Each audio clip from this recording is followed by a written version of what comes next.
Good morning, everyone. We're going to get started in a couple minutes. Please take your seats.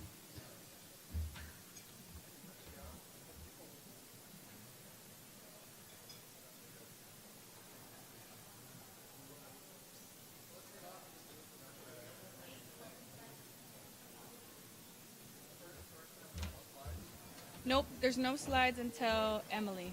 Oh, okay. I thought there was a couple on the welcome. So, where is the welcome? Is it back one? So this there. is what's up. Perfect. Oh, I hit it. Sorry. There you go. That's perfect. Well, you're going to come up and we'll load Emily's at the right time? Yes. Oh, it's So better. once I introduce her, I can click it and load it.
Good morning, everyone.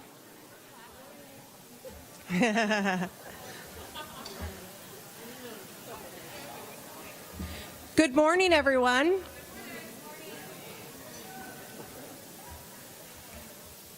That was a good, healthy Midwest response. If folks on site could just take a seat, we're going to get started. We recognize that there's quite a few people that are on site that are still arriving and parking downstairs, but we're going to get started because we do web stream our conference live every year, and we do have people all across the country that are tuned in and ready to go.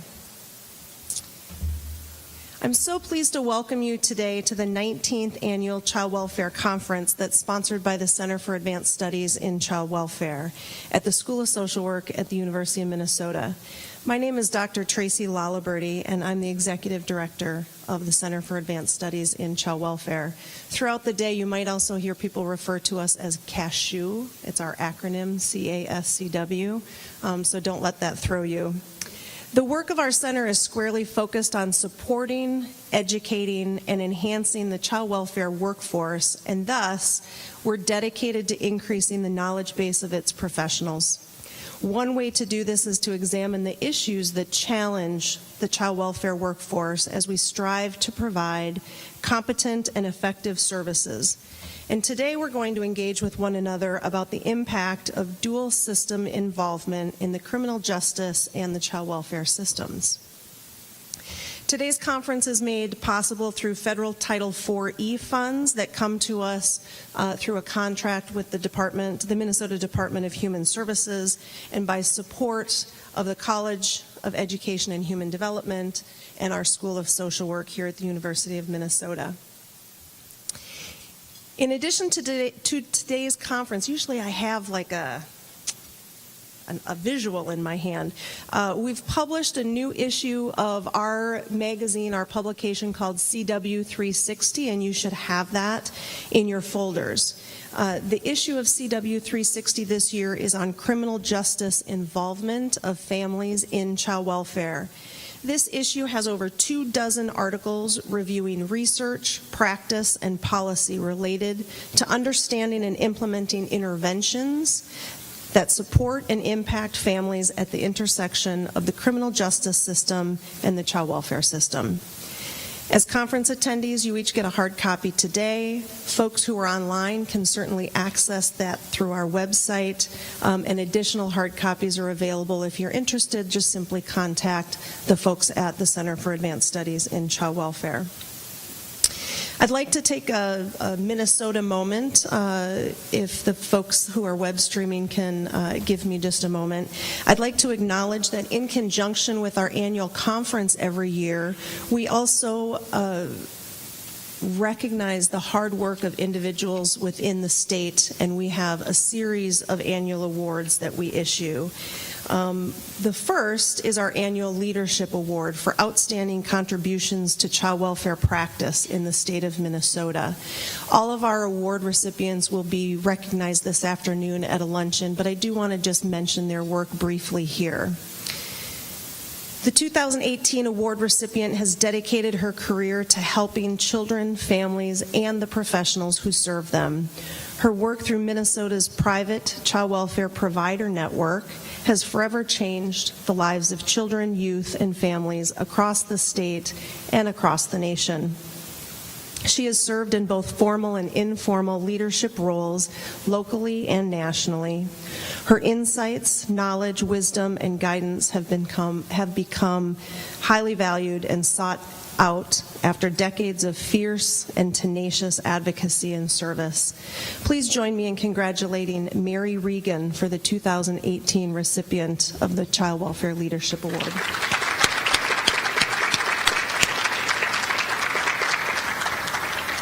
Today, we also recognize the work of 3 current child welfare professionals by awarding them the Minnesota Child Welfare Exemplary Service Award. The 2018 awardees are Carol Cole of Carver County, Mary Gagnon of White Earth Indian Child Welfare, and Carrie Rude of Grant County. It is not often enough that we acknowledge the amazing work of our frontline workers and supervisors in the field. We received very strong recommendations for this award this year, and we're very proud to recognize the excellent work and the years of service and tireless dedication of these individuals. Please join me in congratulating Carol, Mary, and Carrie.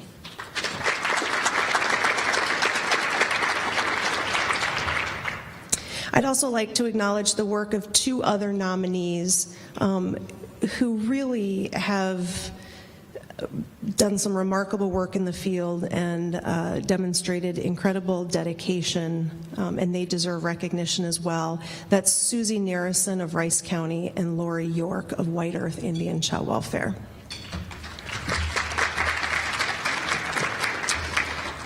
Finally, the Center for Advanced Studies in Child Welfare has announced a new award this year, and this is our Child Welfare Change Maker Award, developed to recognize the significant impact and dedication of child welfare stakeholders across Minnesota. The 2018 Child Welfare Changemaker Award honors those whose impact positively affects change in child welfare practice, policy, and research across Minnesota. In its inaugural year, the Child Welfare Changemaker Award is awarded to the Minnesota Office of the Ombudsperson for Families to recognize and honor their critical work with children and families. Today we will be honoring Muriel Gubasa, Jill Kehaulani Esch, Ann Hill, Bao Nakchu, and Louise Patton of the Office for Ombudspersons for their individual contributions to the work of this group. Let's congratulate those folks.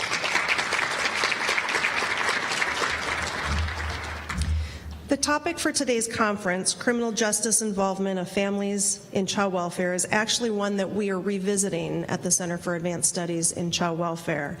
It was 10 or 11, I couldn't remember last night as I was trying to kind of rethink some of our past conferences, but it was 10 or 11 years ago that our first issue of CW 360 was published, and we chose very purposefully to have the first issue of that publication focus on the intersection of criminal justice and child welfare.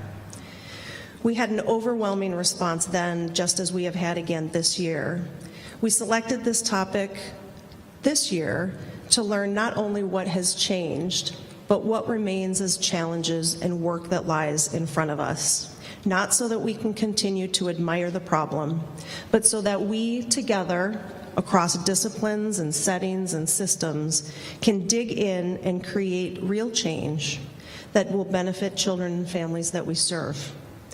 No one has come to the conference today or is connected via web stream that doesn't recognize the economic and racial disparity that exists in each of these systems and certainly lives at the heart of the intersection of them. As engaged professionals, we are not ignorant to bias. We must come together and utilize the opportunities we have, such as this one, to engage in real dialogue about what we can do to do better for children and their families. It's my deepest hope that our conference today will offer you the opportunity to continue your work in this area or begin the work if you haven't already done so. You may be interested to know that today we have 636 people registered for the conference. There's 24 off-site web streaming locations with groups totaling 246 people. There's 191 people web streaming individually in their offices and from their home workspaces, and we are spanning 11 states. We have 200 people registered on site and are especially pleased to welcome people from across a number of different disciplines who are interested in this cross-disciplinary work. The archive of today's video conference will be available on our website in the next couple weeks, so just check the website out. It's now my pleasure to introduce the Director of the School of Social Work at the University of Minnesota, John Bricoux.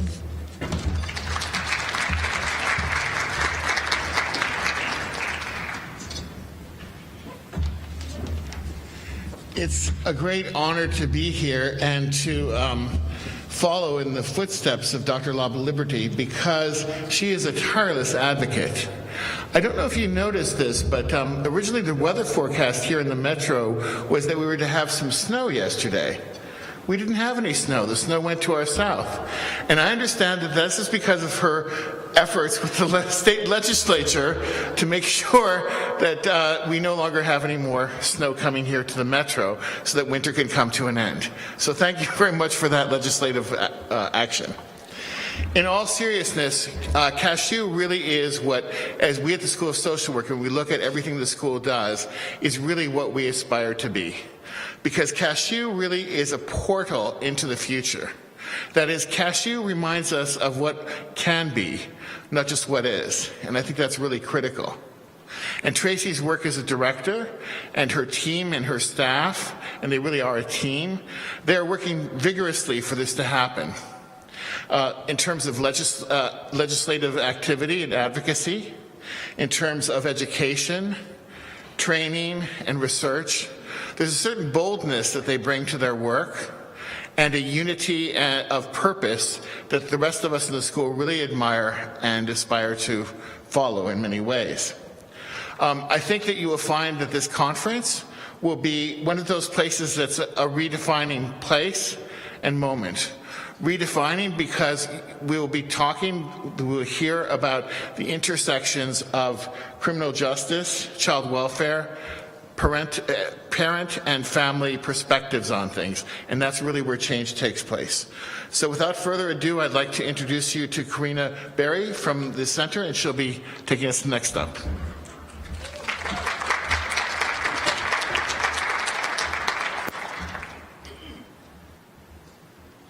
Thank you, John.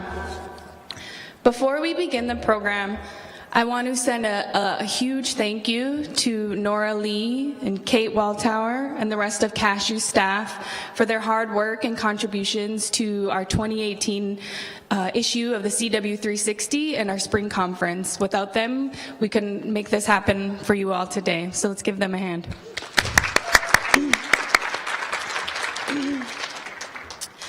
And now I would like to quickly cover some final logistics for the day for everyone attending on-site as well as our web streamers who are joining us from afar. I wanted to briefly review the materials that are in your conference folders that are on your table. In your folder, you should have a social media handout, which gives you information how to plug in and follow the conference today on Facebook, Twitter, and by email if you have questions.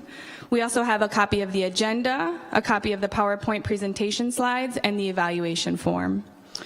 We want to make this conference an interactive experience, not only for those who are joining us in person here at the TCF Bank Stadium, but also for the nearly 640 people who are joining us via web stream across the country. We encourage all of you to use your phones, laptops, and tablets to engage with us throughout the conference today. Please refer to that handout titled Join Our Online Discussion. We encourage you to use Twitter, Facebook, and again email to submit questions, comments, thoughts, suggestions, and even photos throughout the day. Refer to your handout for helpful tips for engaging with us. We have set up a Twitter hashtag. Anytime you tweet about today's event, please include the hashtag CW Criminal Justice. And you can also see that here on the podium. We will have a break later today. We are using every possible minute and ask that folks participating on site be prompt in returning from the break so that our web stream viewers will not experience any additional delays. The web stream will end after our wrap up this afternoon at approximately 12:30. At that time, those of you viewing the web stream at one of our group viewing sites should see your site coordinator for additional discussion activities that you can complete at your site. CEUs are offered for today's conference and will be available at the conclusion of the conference for on-site participants. From site coordinators at group web stream sites and individual web streamers, the evaluation form and CEUs are available electronically on our website under the continuing education and conference web stream documents. Check your emails for details how you can access those, as we've sent that link this week. Finally, the evaluation forms are very important to us at the Center for Advanced Studies in Child Welfare. We rely on these for future conferences and publication topics as ways to improve our events. So please make sure to complete those at the end of the day. For on-site folks, restrooms are located on the left and the right side of the rooms. There's also coffee and water and morning snacks for you on both sides of the room. Please be courteous to our speakers and take a moment now to silence your electronic devices. And at this time, I would like to introduce our first speaker of the day, Emily Baxter. Emily is the Executive Director of We Are All Criminals. The work of WAC, shortened, challenges society's perceptions of what it means to be criminal. We are honored to have Emily with us today, so please help me in welcoming Emily to the stage.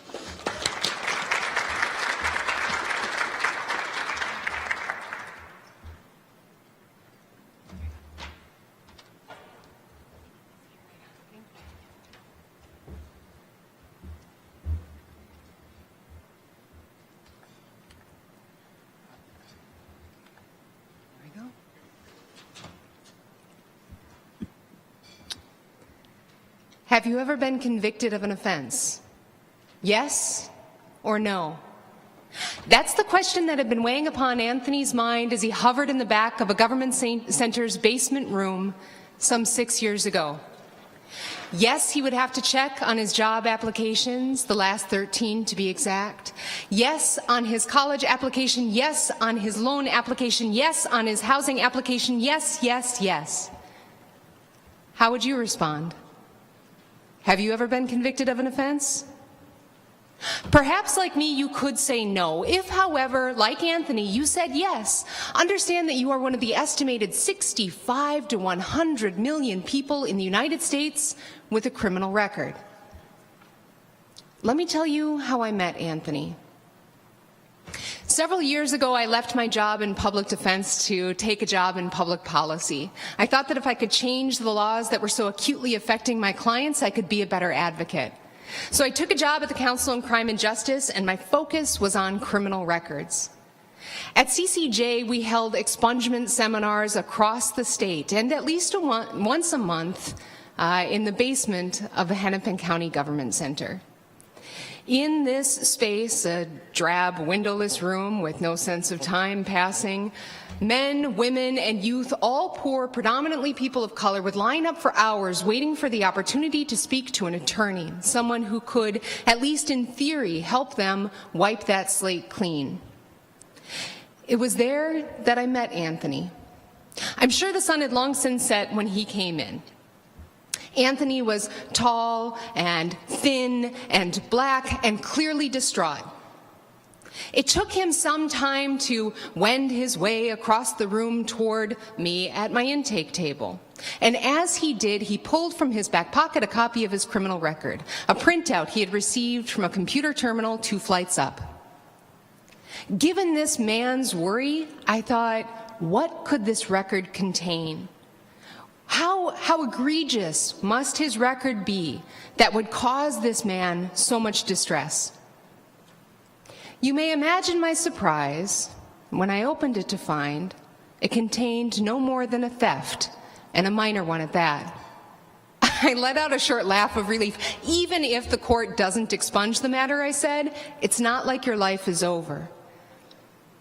And with that, Anthony began to cry. You see, earlier that day, he had in fact contemplated taking his own life.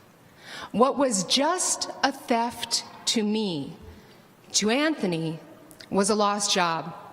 It was missed housing payments. It was skipped meals. It was door after door slammed in his face. It was the loss of respect from his friends and family, the loss of a sense of self, the loss of hope.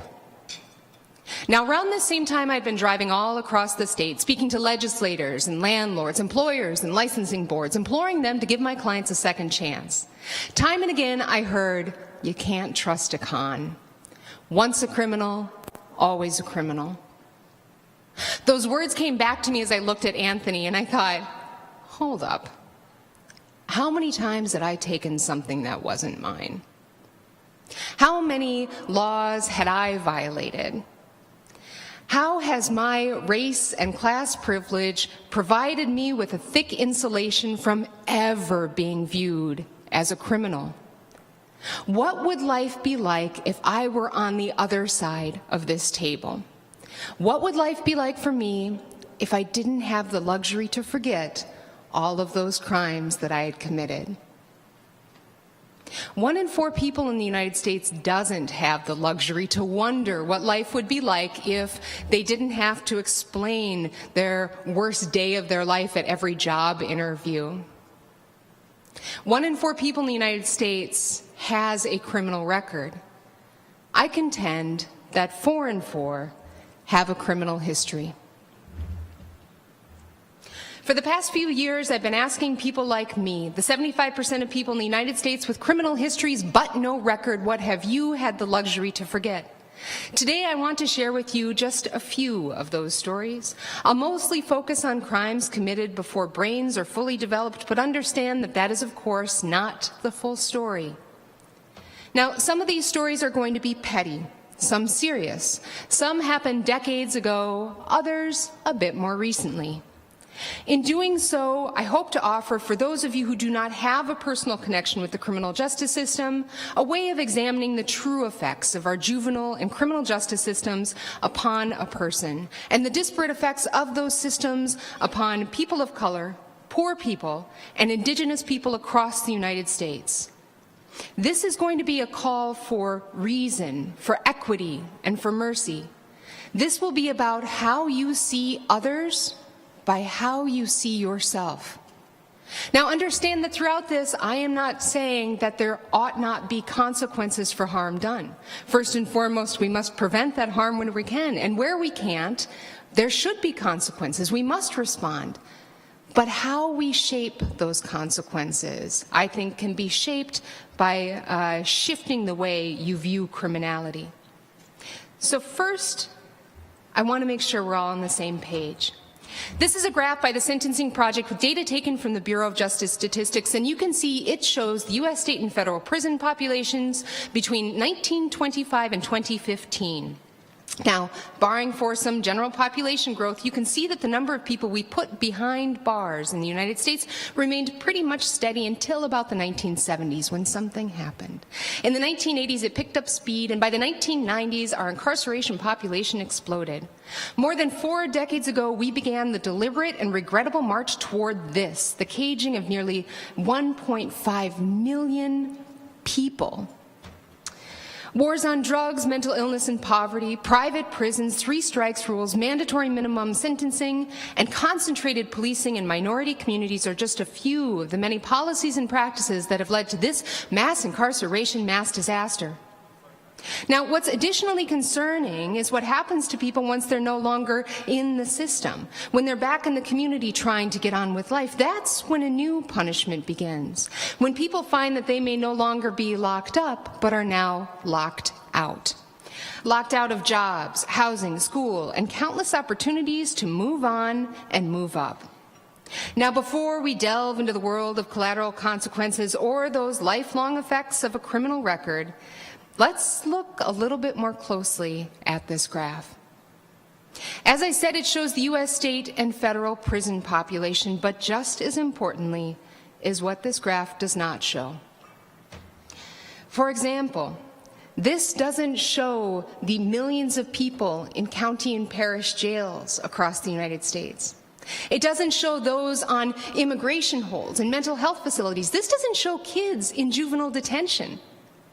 This graph doesn't show the estimated 65 to 100 million people like Anthony, people who have a criminal record, people held underwater, unable to come up for air. They are not shown on this graph.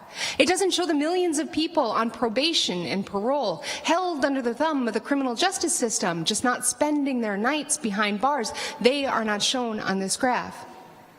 And just as importantly, it doesn't show the nearly 3 million sons and daughters, the countless brothers and sisters, fathers and mothers, spouses and partners, and greater family and community members who can all be profoundly affected when someone is taken out of the home and then not allowed back in. They are not shown here on this graph. So while this may appear to be a tsunami of humanity ready to crash upon our shores, you realize this is just a drop in the overall greater ocean of a crisis.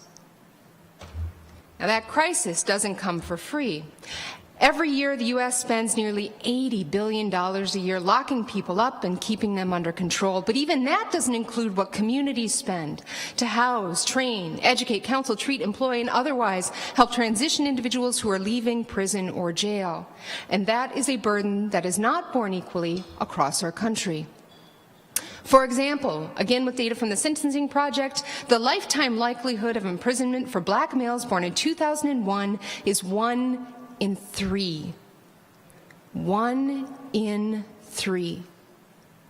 For white women such as myself, it's 1 in 111.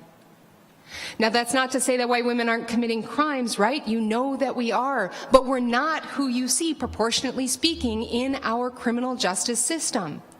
Importantly, note that the rates of offending do not come close to explaining these disparities. Looking, for example, at just the war on drugs, arguably one of the greatest contributing factors to our current carceral crisis. Black and white individuals use and sell drugs at roughly the same rates. Yet black individuals are far more likely to be stopped, searched, arrested, charged, prosecuted, convicted, punished, and then further punished through a sticky web of collateral consequences than are white individuals for engaging in the same behavior. Now, in addition to people of color, our system disparately impacts those with mental health and chemical dependency concerns, and it profoundly affects poor people. For example, there are more than 12 million arrests made each year in the U.S. 80% of those arrested qualify for public defense. In some jurisdictions across the nation, in order to be eligible for free defense, which is, of course, never actually free, you must live in a staggering level of poverty. And none of this is new to any of us in this room, yet we do little to address these issues once someone's in the system. In fact, we do a lot to exacerbate the very problems. Prison is warehousing with trauma. With too few exceptions, meaningful opportunities for treatment and education, they're non-existent. People leave the system saddled with criminal records, making second chances, or indeed even firsts, exceedingly rare. To put it bluntly, people enter the system disadvantaged, are chewed up, and then spat out even more so. Of course, these disparities start early. For example, black youth as young as 5 are suspended and their actions criminalized at far higher rates than their white classmates. Again, for engaging in the same behavior. Now note that kids these days are growing up in the data age where a scarlet letter stamped upon the ether, there's no amount of scrubbing that can clean that. Futures, therefore, are being foreclosed before brains can even fully develop. Now, out of the juvenile world and back into the world of adults. According to the National Employment Law Project, 1 in 4 people in the United States has a criminal record. According to the Bureau of Justice statistics, that number may be closer to 1 in 3, and those waters just keep rising. Oops. Criminal records are no minor matter. They can influence nearly every aspect of life, from employment to housing to professional licensure, be it practicing law or emptying a bedpan. Public assistance. Once we have taken all other meaningful ways of putting food in your belly or a roof over your head, we've also blocked public assistance for far too many. The ability to access education can be affected by the presence of a criminal record, that box that must be checked on most college applications nationwide. It asks, have you ever been convicted or adjudicated delinquent of an offense? Yes or no? And while some schools may say that that is just one variable in a much longer algorithm in determining the makeup of next year's new admissions, make no mistake the chilling effect that that question has on applicants with criminal records. Because unlike employment, here you have to pay to be denied. $20, $30, $50, $60 a shot just to be told that you are not a good fit. This at a time when there's no compelling social science research that shows us that prior juvenile history has any bearing on future campus safety, and at a time when countless research shows us that the ability to access education can be one of the greatest determining factors in a reduced recidivism rate. We should be pushing people into school at a time when we're locking them out. The ability to immigrate, both to stay in the United States and petition family to join, can be affected by the presence of a criminal record. The ability to travel can be affected. And the ability to cast a ballot, to have your voice heard, can be affected by the presence of a criminal record. It's nearly every aspect of who we are and how we are, right? The ability to adopt, the ability to provide foster care, the ability to have a family can be affected by the presence of a criminal record. From psychological to social, from personal to professional, we're affected, we're confined and defined by our criminal pasts. But not for everyone. Only for 1 in 4 of us. The rest of us have had the opportunity to skate through life unscathed by that particular reminder of those past acts or acts. In 2012, I sent out a flyer through our social science network that said, quite simply, we are all criminals. What have you had the luxury to forget? I left my contact information, and I didn't think that I would hear from anybody. To my unending surprise, the phone actually started to ring. People wanted to tell me their stories. And so I bought a camera and a recorder. I hopped in my hatchback, and I drove all across the state and now all across the United States, interviewing people in bars and in cars, in diners and on boats, anywhere where someone might feel comfortable enough to explain to me something that they've otherwise never had to tell anyone.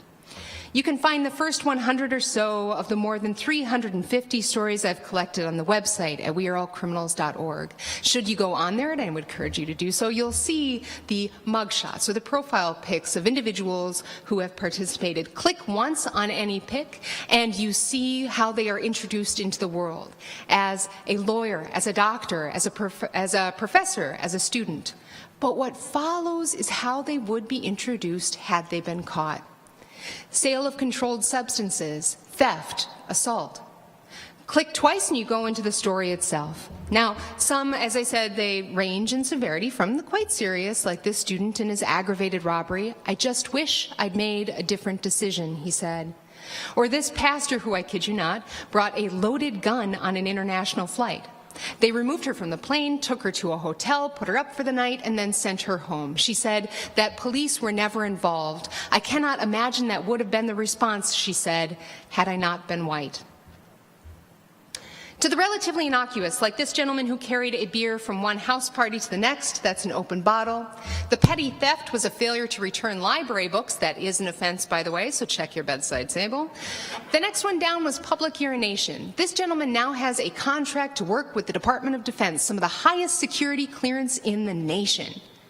Had he been caught, he would find difficulty getting a job at a gas station. I know because many of my clients were denied those very jobs for these very records. Take this woman who, as a young teen, shoplifted bangles and LPs to cope with the loss of her mother. She is now a recognized leader in her community.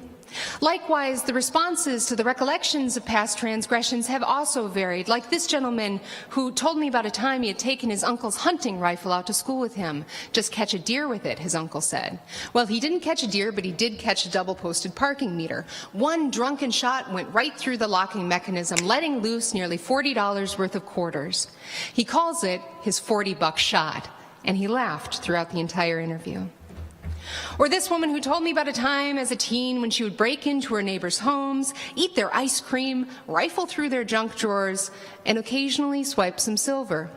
She laughed, pleading, "Just don't tell my son." She is now a CFO. Some people note not just the luxury to forget, but the luxury to not regret, while others are deeply sorry. This woman told me about a time when she was working as a barista. She felt herself underappreciated and underpaid. So she said she used to pad her tips with bills from the till. A $1 bill here, a $5 bill there, a 10 or a 20. As she told me this, the tears streamed down her face. I cannot imagine what life would be like now, she said, had I been labeled a thief then. And then there are several that cannot begin to wrap their heads around what life would be like had they been caught. Like the woman for whom I took this photo. When she was 16 years old, she said she was a bit of a nerd, a chemistry buff. One bored July day, she and her friends decided to make their own homemade napalm, which apparently you can do with just a few common household ingredients. They whipped up this highly viscous, flammable gel in an apple cider glass jar, let it sit overnight, and then propped it up in their trunk with some math textbooks and took it out to a state park, where they found the small, ideal, enclosed space upon which they could test their substance. They doused the inside of the toilet with this gel, lit a tennis ball on fire, lobbed it in, and watched it blow. They then ran back to their cars and drove the speed limit the entire way home, terrified over what had just happened. The day that I interviewed her, she had been keeping a 3-month-old heart alive with her index finger, beating it for the baby. She's a pediatrician. In her state and in many others, the destruction of a structure with a homemade explosive would be a permanent disqualifier from ever working with vulnerable individuals, most definitely youth. It wouldn't have mattered that she was just a kid when it happened. It wouldn't have mattered that no one got hurt. It wouldn't have mattered that she was terribly sorry for what she had done. All that would matter was that the act occurred and she was caught and she would be out. She wasn't caught. It gives you pause, doesn't it? Or at least I think it should. When you consider all of the waste in this state and beyond, again, when we're foreclosing futures before brains are even fully developed. Time and again, I've heard from people who recognize that crime is an event in a life course, not a static characteristic of one's being. Like this teacher who said, experimenting with delinquency is normal and so is giving it up. I have that story, he said. Everybody has that story. If you find someone who claims they've never committed a crime, either they're lying, they have a very poor memory, or they're abnormal. I've heard from law enforcement officers who reflect upon the weight of the mistakes that they've made, and from salespeople who could be known by their mugshots rather than their merits if their battle with addiction had been criminalized. Although not everyone recalls their past quite so quickly. Recall I said that I had sent flyers out through our social service network and that those were forwarded on. By the time it got to this gentleman, it had been removed 5 or 6 times. So he had no context for the broader conversation of criminal justice reform, much less the far narrower conversation of his own criminality. So he said when he got that flyer, he was ticked off. He couldn't believe that some punk in the cities was calling him a criminal just because he was a member of the human race. He sat on that for some time, that anger, but when he finally decided to call me, it wasn't to complain, it was to participate. You see, he recalled that he used to run drugs across Lake Superior. How do you forget something like that? Right? You forget something like that when you think of drug trafficking as something that happens between strangers in darkened alleyways, not something that happens between friends on college campuses, which is what he did. For 2 years, he said, he used to run drugs across the lake. He used to take the money off in the drugs. He said, but I only did it for those 2 years, so really, do you think I did anything that rose to the level of something criminal?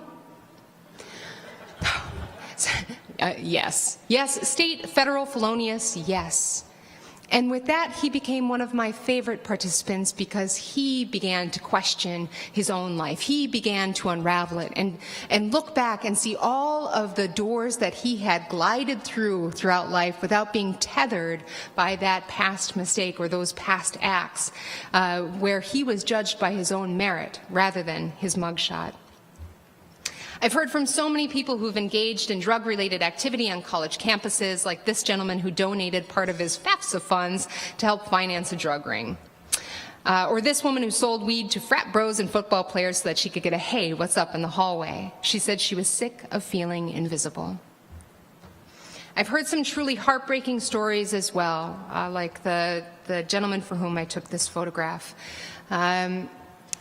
You can read the full story online or in the We Are All Criminals book, but suffice it to say that this gentleman found himself at 15 in a place, in a space, with a threat that was nothing like I ever experienced in my white middle-class life growing up in Sioux Falls, South Dakota. This gentleman had to make the decision between hurting himself, hurting another person or himself being harmed. And he made the choice to hurt someone else, and he has lived with that regret every day since. He wasn't caught. He graduated from high school. He went on to college. He now has a PhD in biophysics. I do not believe that where he is at in life now would have been possible had he been labeled a violent felon in his teens.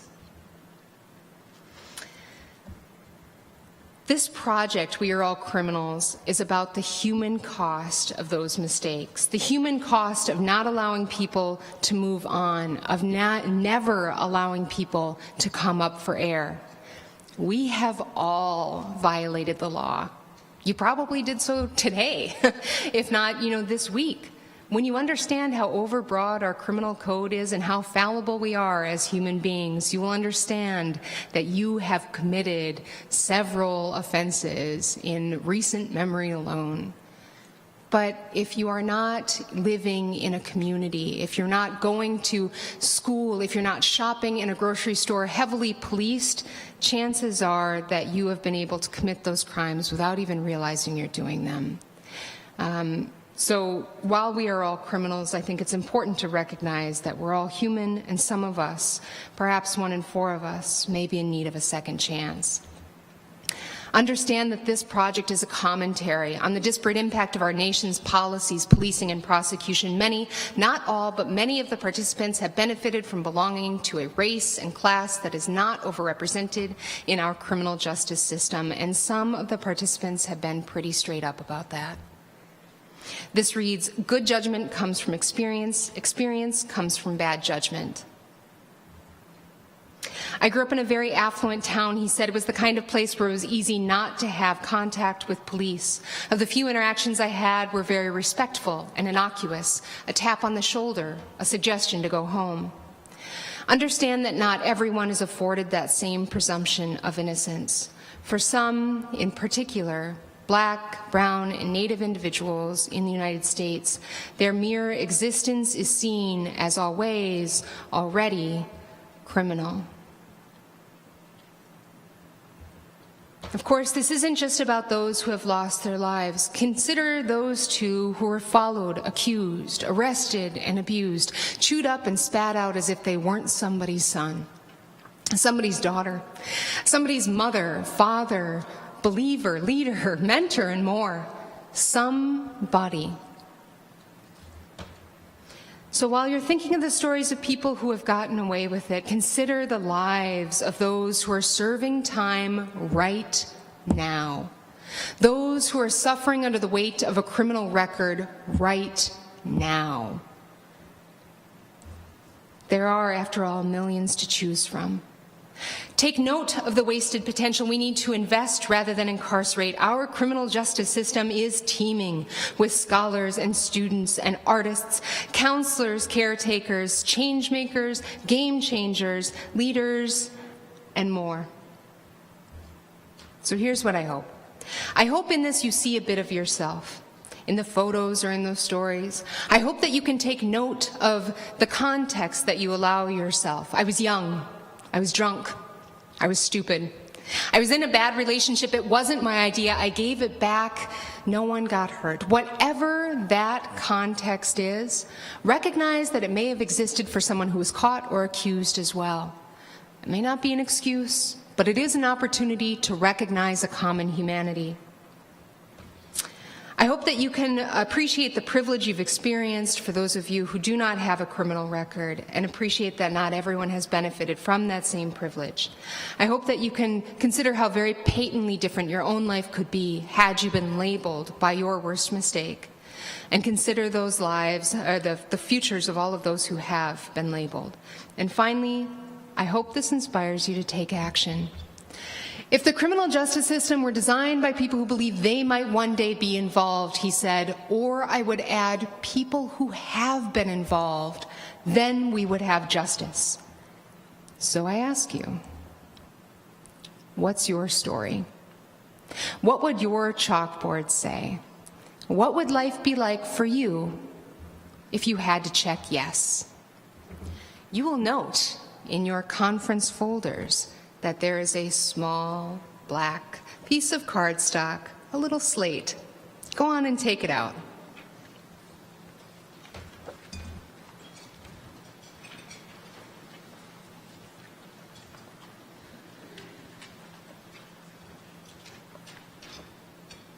It should be on the left-hand side. There you go.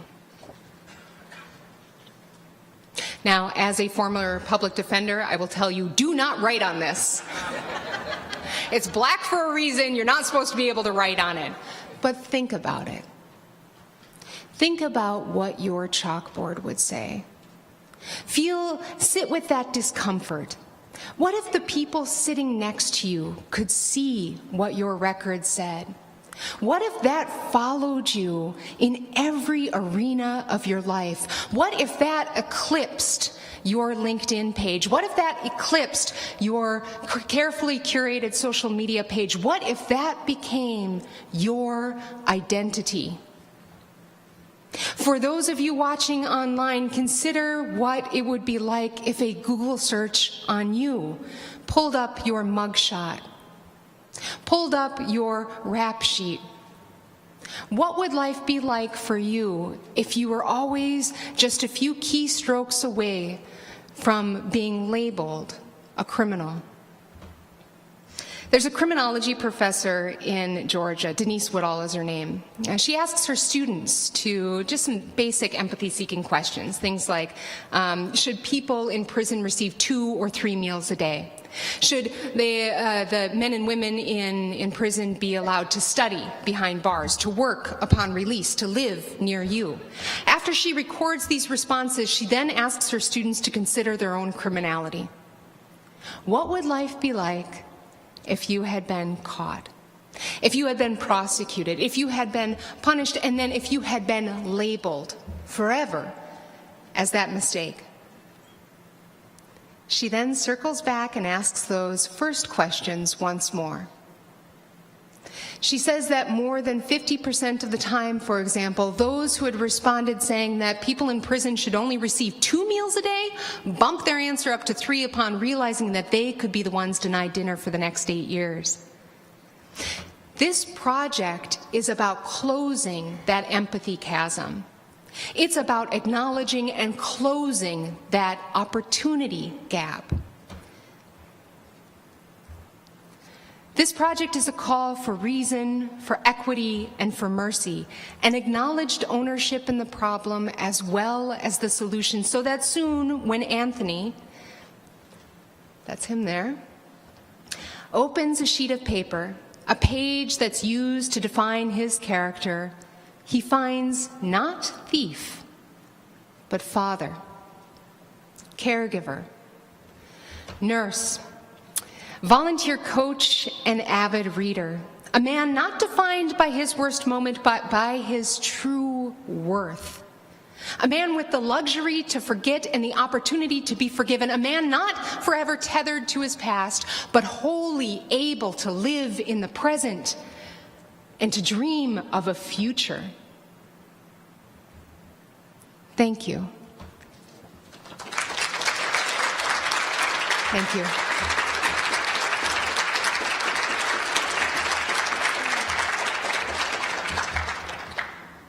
Thank you, Emily. Let's give Emily another round of applause.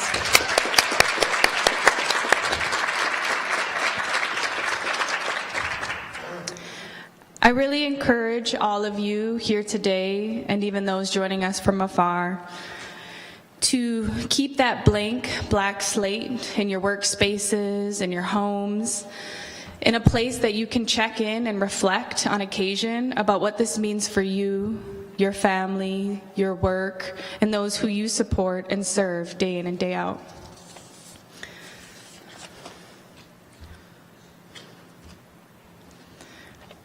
At this time, I would like to introduce Dr. Kiva Miller. Dr. Miller is the Associate Dean and an Associate Professor at the Portland State University School of Social Work. Her research and practice areas focus on criminal justice and child welfare, with an emphasis on racial disproportionality and disparity.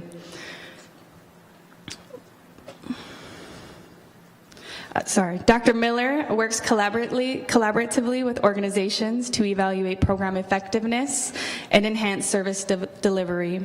We are honored to have Dr. Miller with us today. Please welcome her to the stage.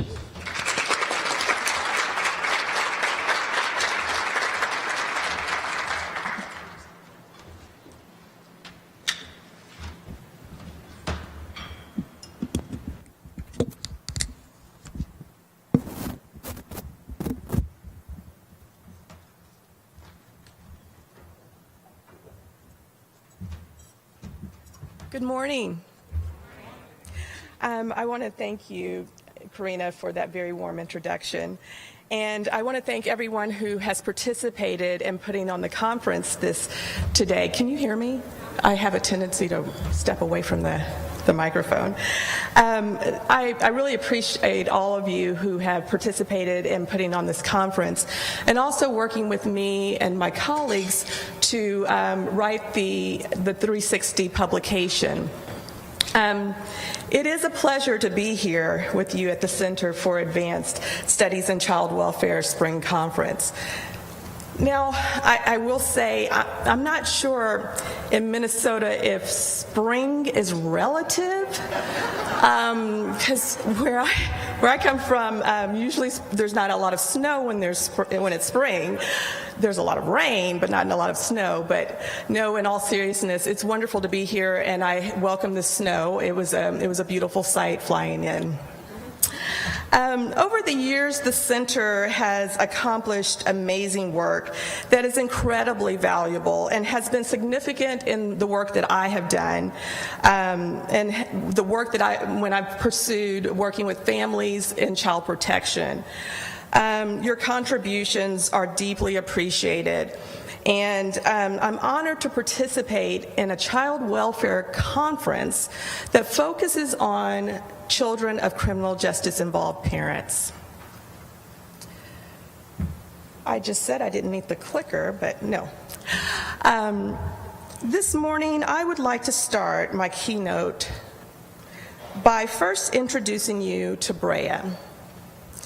Brea's story begins when she was 5 years old, an extremely bright, talented, and well-mannered child who identified as African American. She lived with her mother and her 4-year-old brother in Flint, Michigan. Although Brea's father did not live with the family, he did, on occasion, and probably more than just occasionally, participate in family events and working with being a part of the family's dynamics. I would like to say that Brea's home life was uneventful, but it was far from it.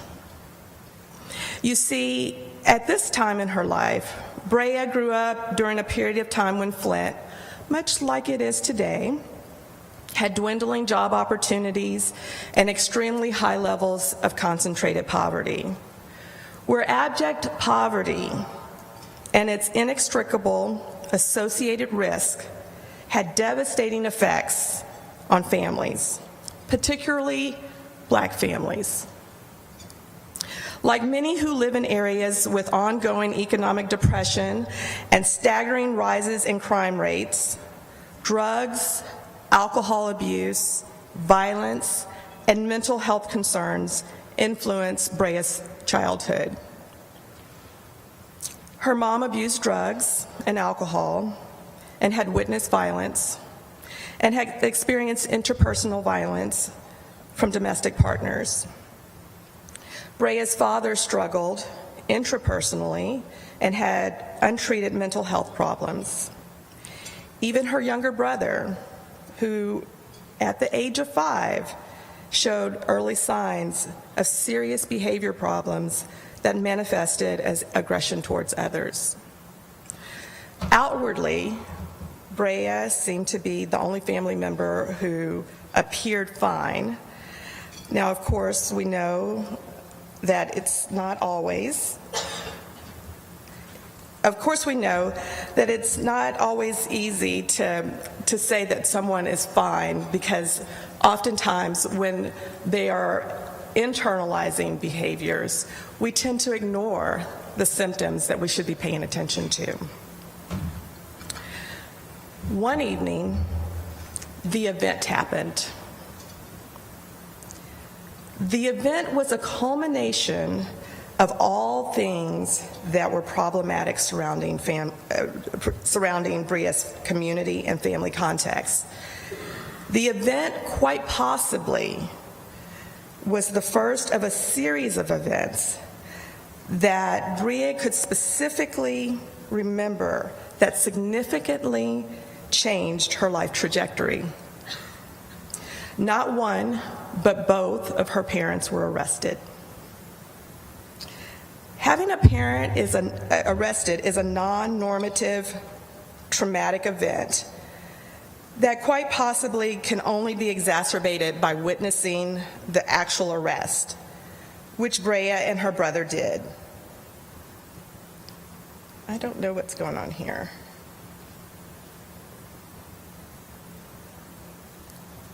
Okay, it's fine.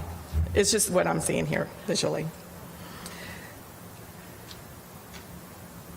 After the arrest, Brea was placed into kinship care with her maternal grandmother. Living with her grandmother provided some stability. Brea and her grandmother had a close relationship, and throughout her life, they always found comfort in knowing that her grandmother was a consistent source of love, care, and support. Her younger brother, on the other hand, was placed in traditional foster care. However, due to ongoing behavioral issues, the placement failed, and the system of care determined that he required a higher level of intervention and was placed in a group home. Within the next year, both of Brea's parents were found guilty for a string of robberies that occurred over a period of 2 years. Although both were culpable, equally culpable, her mother was sentenced to probation, and her father was sentenced to 8 years in prison. There was no definitive evidence that points to why there was disparate ways in which her parents were sentenced. Neither of them were simply the getaway driver. Each had untreated interpersonal problems, her mother's substance abuse and trauma exposure, and her father's mental health concerns, which, as he moved through the system, was later diagnosed as schizophrenia. You see, Brea's father was black, and her mother was white. Soon after the sentencing, Brea and her father were returned to their mother's custody.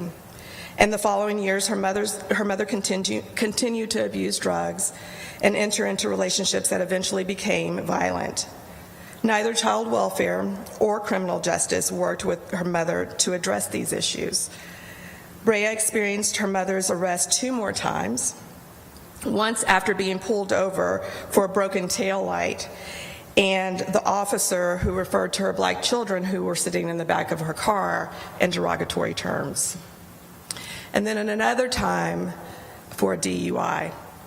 And when he pulled her over and referred to her children in derogatory terms, she lost it, so she was arrested. And going back to what you mentioned, I think a number of us would have probably done the same thing. I know I would have.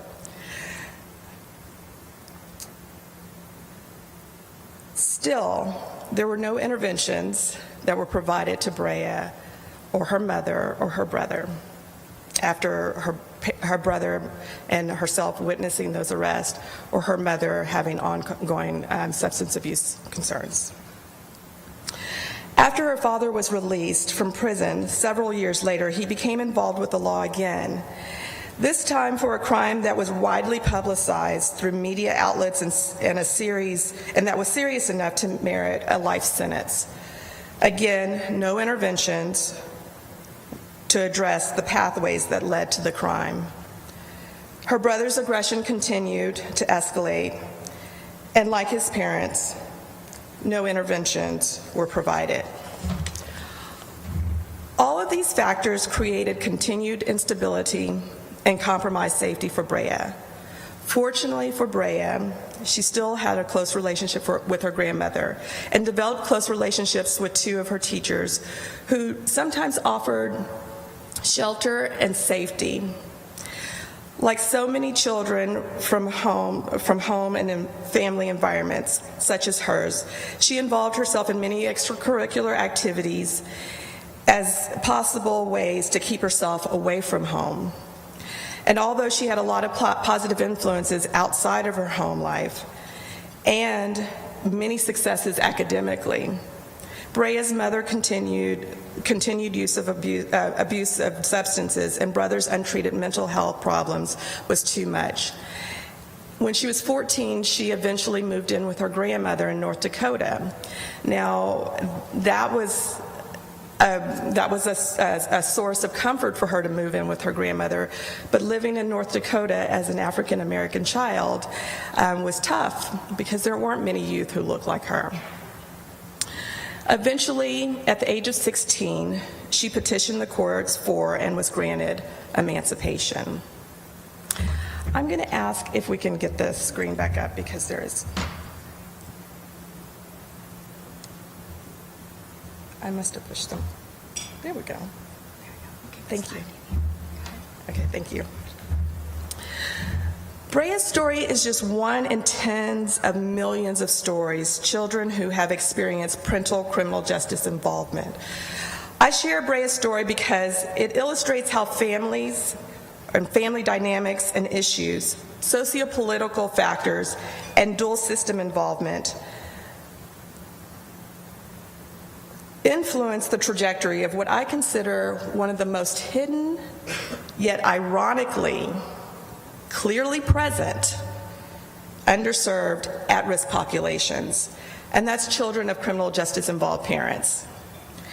Over the past 20 years, stories like Brea's and others have influenced my practice, advocacy, and policy in the policy realm, as well as research and scholarship, which focus on illuminating and addressing issues facing many of our children today, especially children of color who reside in communities with little to no access to adequate services or economic and social capital. My hope is that this keynote and discussions that we have throughout the day will continue to elicit a different way of thinking about children and families who are impacted by arrest, incarceration, and other types of correctional supervision. I want us to consider how our individual practices and agency and system-wide policies and practices may improve to foster better outcomes. In 2008, Child Welfare 360 published its first issue that focused on children of incarcerated parents. And for me, this was significant because it was the first time I read a scholarly publication with a series of articles that was dedicated to the intersection between child welfare and criminal justice. This issue was unique in that it was one of the first publications that included strategies to address and meet the needs of families in child welfare who also experience parental incarceration.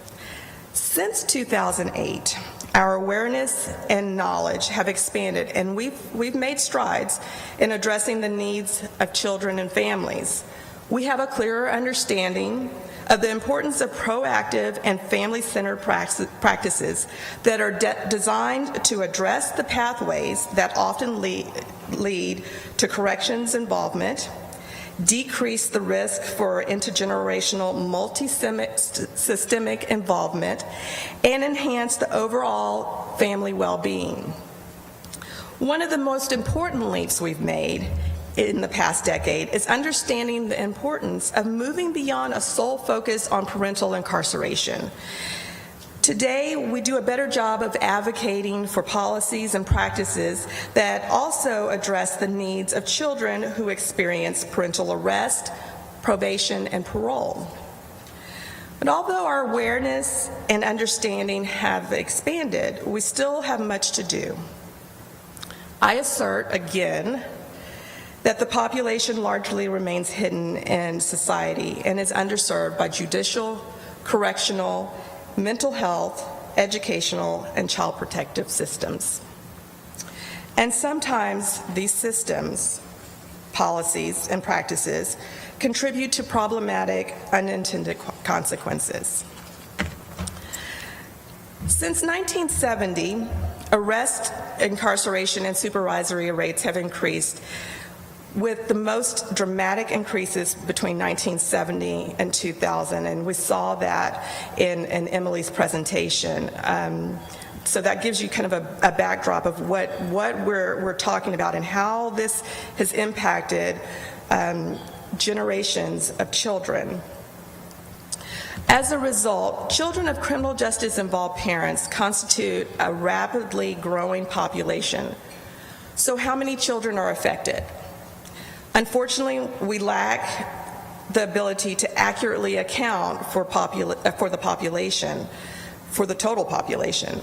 Nevertheless, over the past 2 decades, researchers and scholars have attempted to provide accurate data on the number of children impacted, but it's difficult for many reasons, one of which is the overall invisibility. It is not common for youth to openly just identify themselves as an incarcerated or a child who has an incarcerated parent or a child who has been arrested. Secondly, it's not uncommon for mothers or fathers to underreport their parental status or to not report their parental status. Thirdly, correctional systems do not routinely and systematically inquire about a person's parental status. Nevertheless, given what is available, researchers provide their best population estimations. In the 1990s, national estimates of children under the age of 18 with one or more parent in state or federal prison was conservatively approximated between 1 million and 1.5 million children. During the 1990s, we predicted that there were likely an additional 10 million more children who had, at some point in their lives, had a parent who was incarcerated. A decade later, we witnessed a significant increase to 2.7 million children, and Emily was talking about the 3 million children, nearly 3 million children, and this is what she's referring to.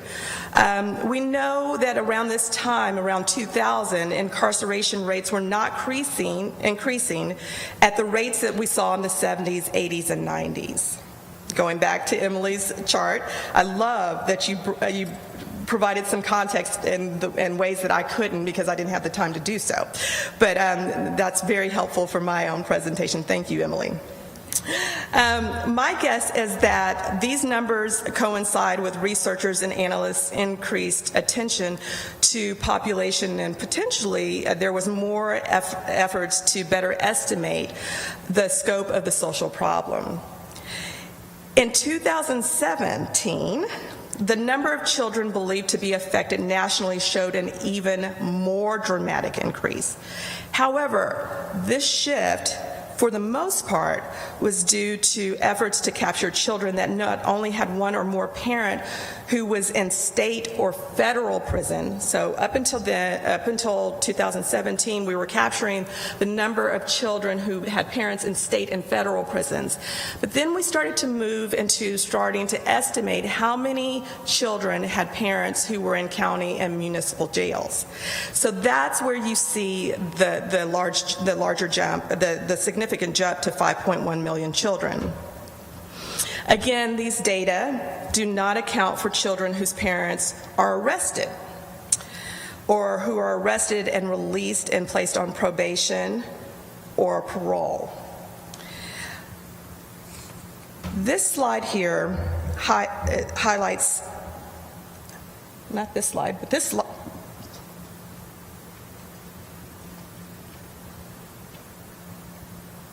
There's something. I'm showing you my entire presentation, trying to get to this slide. Yes, okay. This slide highlights state statistics that show percentages of children with one or more parent in jail or prison from 2011 to 2012, at which time the national average for children affected was just 7%. Demographics for the population ranged from as low as 3 to 4% in states such as New Jersey and New York, and as high as 11% in Indiana and 13% in Kentucky. When you think about it, that's pretty significant when you're talking about how many children are impacted by having an incarcerated parent. And that doesn't capture the number of children who've had a parent who's been arrested, which is still significant. You know, going back to Bria's story, when you witness an arrest, it's traumatic. As shown here, Minnesota had 5% of its children with an incarcerated parent, which was obviously lower than the national average.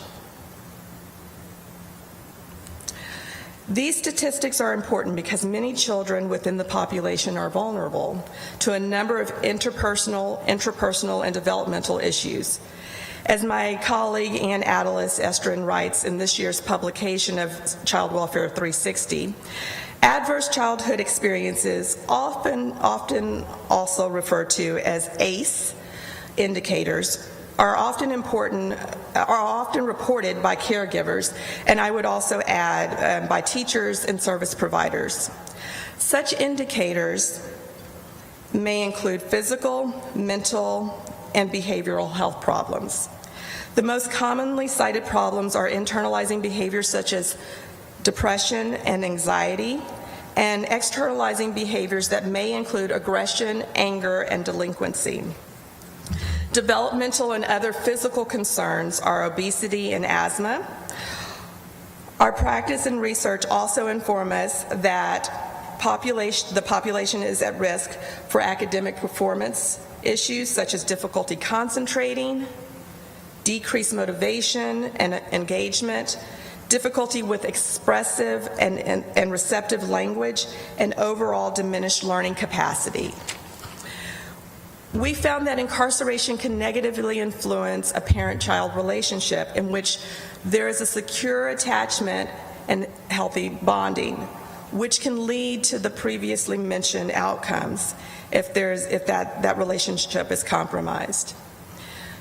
And for relationships that were possibly strained prior to incarceration or corrections involvement, there may be few to no opportunities to build or rebuild those relationships. Furthermore, parent-child separation can invoke significant fear and anxiety about a parent's well-being and safety. For children of incarcerated parents, specifically, the separation may be felt to the loss of a parent due to death. Except the loss of a parent to incarceration is ambiguous. Children can often feel uncertainty on how to mourn the loss of a parent who's alive, yet is emotionally and physically absent. In addition, there may be feelings of guilt and concern that somehow they contributed to their parents' incarceration, further straining that relationship.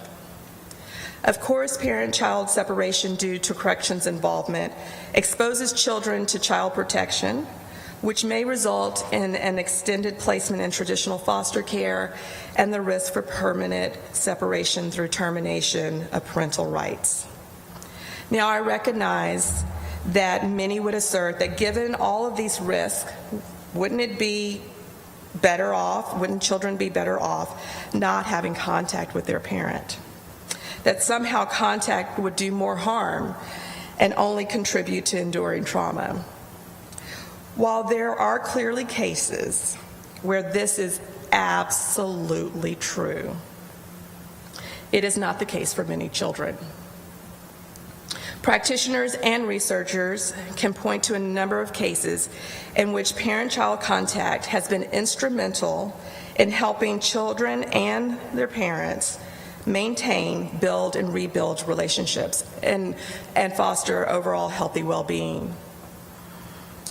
This is particularly true when the parent and child are able to simultaneously address the issues or pathways that have led to corrections involvement. In fact, it is believed that parent-child contact, along with interventions that address predisposed issues, effectively promotes healthier outcomes. A relationship with a parent can be protective in nature and help children adapt and cope with the separation. Of great concern is the extent to which parental criminal justice involvement and the associated risks are potentially part of an even more complicated dynamic for children of color. It is widely recognized that people of color are more likely to come to the attention of law enforcement and be overrepresented in correctional systems across the nation. The disproportionate representation of children of color, particularly Black children, and the disparate rates between children of color and white children are alarming. While Black children are 13.8% of the general population, the latest data suggests that they account for approximately 45% of children with parents in state and federal prisons. In contrast, white children make up 51.9% of the general population and 28% of the children with parents in correctional institutions. When we consider disparity, Black children are 7.5 times more likely than white children to have a parent in correctional institutions. Latino, American Indian, Alaska Native, and multiracial ethnic children are also disparately represented. Given that we're also talking about child protection, it is necessary to discuss the disproportionate representation of children of color in the system and the disparities that exist between races. For decades, much of the child welfare discourse has centered on the overrepresentation of children and families of color in the system. While child welfare agencies across the nation have amplified efforts to advancing family-centered and culturally responsive practices, racial disproportionality and disparity still exist. We know this is true across the nation. Children of color are 55% of the child protection population, despite their 48% representation in the general population. And in almost every state, we see Black and American Indian, Alaska Native children disparately represented compared to white children. My child welfare colleague and I conducted a decision point analysis study that found that Black children and American Indian, Alaska Native children, youth, in Oregon were 2.5 and 5 times, respectively, more likely to be represented in foster care than white children. It's nearly the same as it is in Minnesota, where Black children are 3 times more likely, and American Indian, Alaska Native children are 6 times more likely to be represented in foster care than white children. Now, turning to the intersection between criminal justice and child welfare, we do not have statistics on how many children are dually exposed to both systems, but we know anecdotally from our own practice and our research that the population is prevalent, and it's prevalent enough for us to give some attention to this. A few years ago, another one of my colleagues and I conducted a study on a nationally represented sample, child welfare sample, that sought to answer the extent to which children of color were represented in the child welfare sample, and whether they were exposed to greater risk. During this time, we used the general population data from 2008 because the study was conducted a couple of years prior to the latest data that I showed you earlier from 2016. And we learned from this study that what we already know to be true about the overrepresentation of children and families of color in each system. And it was just as evident when we considered and looked at dual involvement, especially for Black children. We found that Black children and children that were categorized as other were more likely to have and children who were in the other group, we estimated that they were either multiracial or of a non-specified minority group. But that they were more likely to have corrections-involved mothers than their white counterparts. They were disproportionately overrepresented compared to their representation in the general population. And what's not shown here but what we also found was Black children in particular were more likely to have mothers who had multiple encounters with corrections, that they were either repeatedly arrested, they were placed on probation, parole, and or had been incarcerated. But before we can begin to effectively address the social problem, it's important to understand the contributors. So what are the contributors to racial disproportionality and disparity in child welfare, in criminal justice? Does anyone want to kind of shout out what you think are some of the contributors?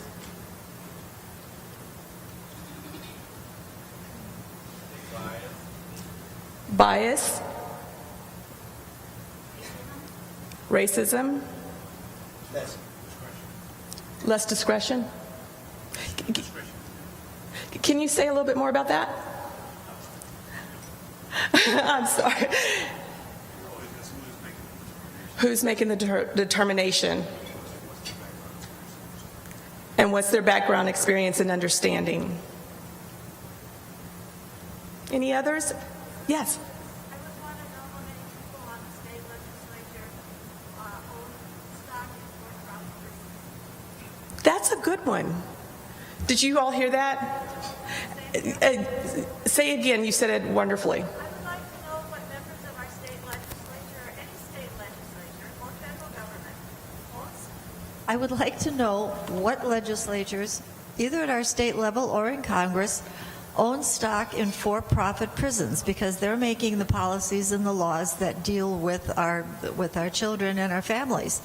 Absolutely. And there's no transparency there. No one has to disclose if they own a mutual fund that includes for-profit prisons. And I think that's a really big deal. Absolutely. I have no idea how to deal with that issue, but I would love to explode it on the front page of the New York Times someday. Anyone knows how to do that, go for it. Thank you. One more, maybe? Yes. Income and geography. Absolutely. So, I'll start with child welfare and what's most commonly supported in child welfare.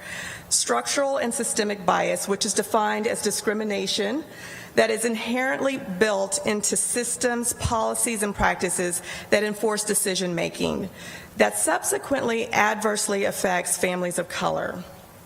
Another theory that's supported in the literature, and I think when we're working in practice, and what was mentioned earlier, is individual or implicit bias, as described as a positive or a negative attitude, assumption, judgment, or value that is subconscious or not, but influences decision-making practices that may negatively affect children and families of color and or privilege their white counterparts. And finally, the prevalence of risks.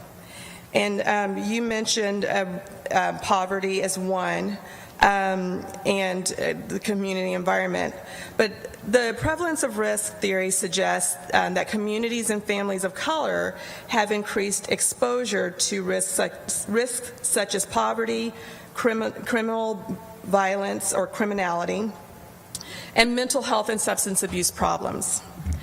And while some scholars are huge supporters of one or two of these theories, often passionately promoting one over the other, I would argue that a combination of all of these factors are contributors. Sometimes there's one that precedes the other, and I don't always know and how to describe or think about it. I think it's different for each family. But sometimes it may be the structural and systemic bias that's feeding into the reasons why there's poverty, that feeds into the reasons why there's risk within the families, that there's it's contributing to greater abuse, or strain and stress in the families and abuse that occurs afterwards. Maybe it's the individual bias that's informing system practices and policies, as you mentioned about the state legislatures or people who are making decisions about the lives of families. And I know you were talking about criminal justice, but I would say even in the child welfare system, who is making the decisions? What is their background and how they're making those determinations? But I promote a multiple determinants theory. And I think it's important, again, that we look at multiple determinants. And because poverty, among the other risks, often leads much of the child welfare conversation. And I was surprised that that wasn't the first thing that someone mentioned, that it was poverty. It was actually the last thing that someone mentioned. When I'm working with and doing my research, when I'm working in agencies and I'm asking these questions, usually poverty is the first thing that people point to as the leader of the causes of racial disproportionality and disparities in child welfare. But because it's prevalent in our discourse, I do separate it out, and I do think it merits its own kind of theory or piece in this entire puzzle, and that it's just not lumped in with the prevalence of other risk.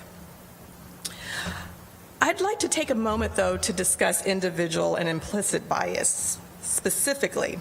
Not because I'm trying to promote individual or implicit bias as the dominant, because I just said, you know, some of my colleagues will promote one over the other. I'm not trying to do that.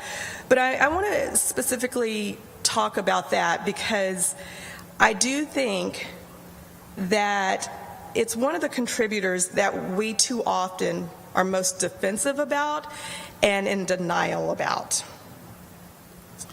So let's begin. I'm going to use this example, thinking about I'm going to use diagnosis as an example, and who receives certain types of diagnoses. Let's look at attention deficit hyperactivity disorder, ADHD, which is associated with hyperactivity, distractibility, impulsivity. Let's think about oppositional defiant disorder, ODD. Can you think about what are some of the characteristics with ODD?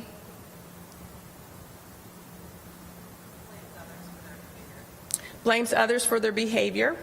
And what are those behaviors? Aggression, acting out.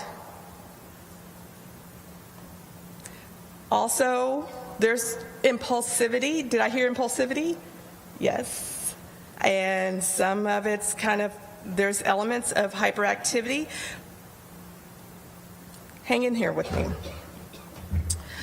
Okay, so I would say that yes, ODD has much more serious and significant indicators or indicators that we look at if a child has ODD. Now, think about who is likely to be diagnosed with ADHD. White children, and black children are overwhelmingly diagnosed with ODD. What often follows ODD? Conduct disorder. Okay. And then what often follows conduct disorder? Antisocial personality disorder. Much of our prison population has a diagnosis, formal or informal diagnosis of antisocial personality disorder. And this is just one example of pipeline to incarceration. And the reason I say that this is relevant to implicit bias is because we can selectively attend to client behavior or information. You see, a child who has ADHD annoys or hurts another child, but it's not with intent. A child with ODD, on the other hand, we observe the same behaviors, but we observe it as intentional. So we label it as ODD. We may attribute a child with ADHD's inability to remain still and quiet in the classroom as the lack of attention, despite their best efforts. While the child with ODD is intentionally being disruptive. Do you see what I'm getting at? Yes, ODD has more serious, the indicators of what ODD looks like has more serious descriptions.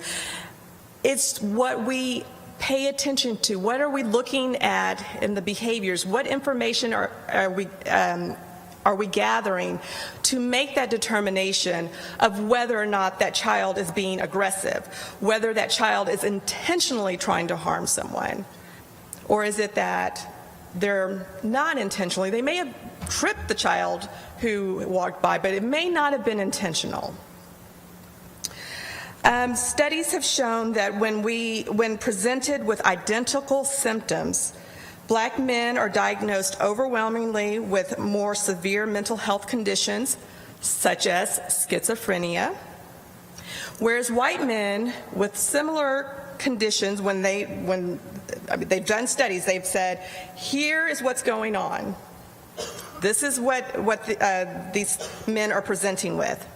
White men are typically diagnosed with significant but less severe conditions of depression. In a decision point analysis study, I referenced it earlier, but I didn't mention that it was called the decision point analysis study. But that was the study that we looked at what was the representation of children of color in child welfare in Oregon's system. We did a quantitative part of the study, and we did a qualitative analysis. And we asked caseworkers, child welfare caseworkers, administrators, foster parents, attorneys, families. We tried to make sure that we covered everyone. We also interviewed foster parents, if I didn't mention that, foster parents I did. What were their perspectives on what contributed to what we found quantitatively, what I showed you earlier? We did more focus groups than I even thought possible, and received extremely valuable data that in part changed system practices. However, a handful of responses stood out the most. One such response was from a parent mentor who had prior child welfare involvement. She responded to our question by stating, "When I had my oldest daughter, we were both positive for drugs, but I lived in a fancy house by the river. I was committing crimes and using drugs every day. They didn't take my baby away. I have a feeling that if I was a different color, they would have taken her away. I was a pretty little white girl with blonde hair and blue eyes that lived in a fancy house and had a nice car. It was all gotten criminally. I lied, and they believed me." Criminal justice and child welfare systems each have a role in supporting families to address the pathways attributed to dual system involvement and reduce further vulnerability. Key recommendations include re-examining system policies and practices using family-centered approaches that include culturally responsive services, addressing specific needs of children and the needs of parents. Many of the recommendations for working with children of criminal justice-involved parents are rooted in values that are outlined in the Children of Incarcerated Parents Bill of Rights. How many of you are familiar with the Children of Incarcerated Parents Bill of Rights? So some of you are familiar with that. That's good to hear. And this was first authored in 2003 in San Francisco. And the Bill of Rights promotes or aims to promote ensuring that every child whose parent is arrested and or incarcerated is guaranteed basic needs. While many agencies and organizations across the country have adopted the bill, agencies and organizations have used that as part of their practice. Only Oregon has formally passed the Bill of Rights through its state legislature, and that's something I'm very proud of, and this happened within the past year. Although it was originated in California, they are really trying very hard to pass it, and they haven't been successful. But the work they're doing under the bill has been successful, and we're very hopeful that that will happen in California, and I hope that it will happen in other areas across the nation. But the Children of Incarcerated Parents Bill of Rights states, "I have the right to be kept safe and informed at the time of my parents' arrest. I have the right to be heard when decisions are made about me. I have the right to be considered when decisions are made about my parent. I have the right to be well cared for in my parent's absence. I have the right to speak with, see, and touch my parent. I have the right to support as I face my parent's incarceration. I have the right not to be judged, blamed, or labeled because my parent is incarcerated. I have the right to a lifelong relationship with my parent. It is recommended that child protection professionals seek trauma-informed practices that address the enduring trauma of arrest, prolonged parent-child separation, and experiences children encounter prior to their parents' involvement with the correctional system. As outlined more explicitly in the Bill of Rights, it's suggested that it's important to train any adult who is working with the youth to recognize their needs and concerns and provide access specifically trained therapists to trained therapists, counselors, and mentors. It's recommended and that we encourage parent-child contact. The Children's Bill of Rights specifically highlights turning arrest events into opportunities to begin family preservation and to re-examine the Adoption Safe Families Act. It's important to create service plans that encourage parent-child contact through letters, phone calls, and visits. Work with prison case managers, social workers to identify prison-based programs that will assist the parent in meeting child welfare requirements for reunification. Also create and support opportunities for children to participate in enrichment or therapeutic activities. Such activities may include that would promote academic achievement, healthy socialization skills, self-confidence, and overall behavioral and emotional well-being. When considering working with parents, it's necessary to identify and utilize trauma-informed practices that address the life histories that often serve as pathways to addiction, compromised well-being, and criminal activity. Address potential mental health and or substance abuse concerns to decrease the likelihood of reoccurring behaviors that led to dual system involvement. Also to insist in maintaining, rebuilding, and developing relationships between the parent and child.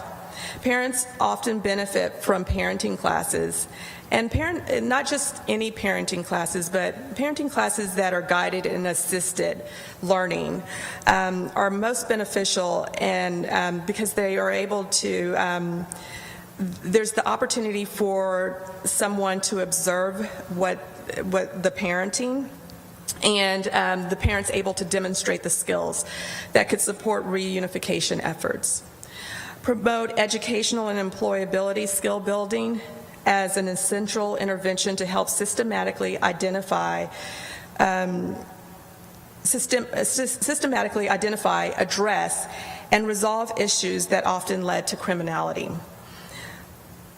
Moreover, educational, job, and vocational skills can decrease the risk that are associated with economic instability and can promote safer homes upon reunification. When we consider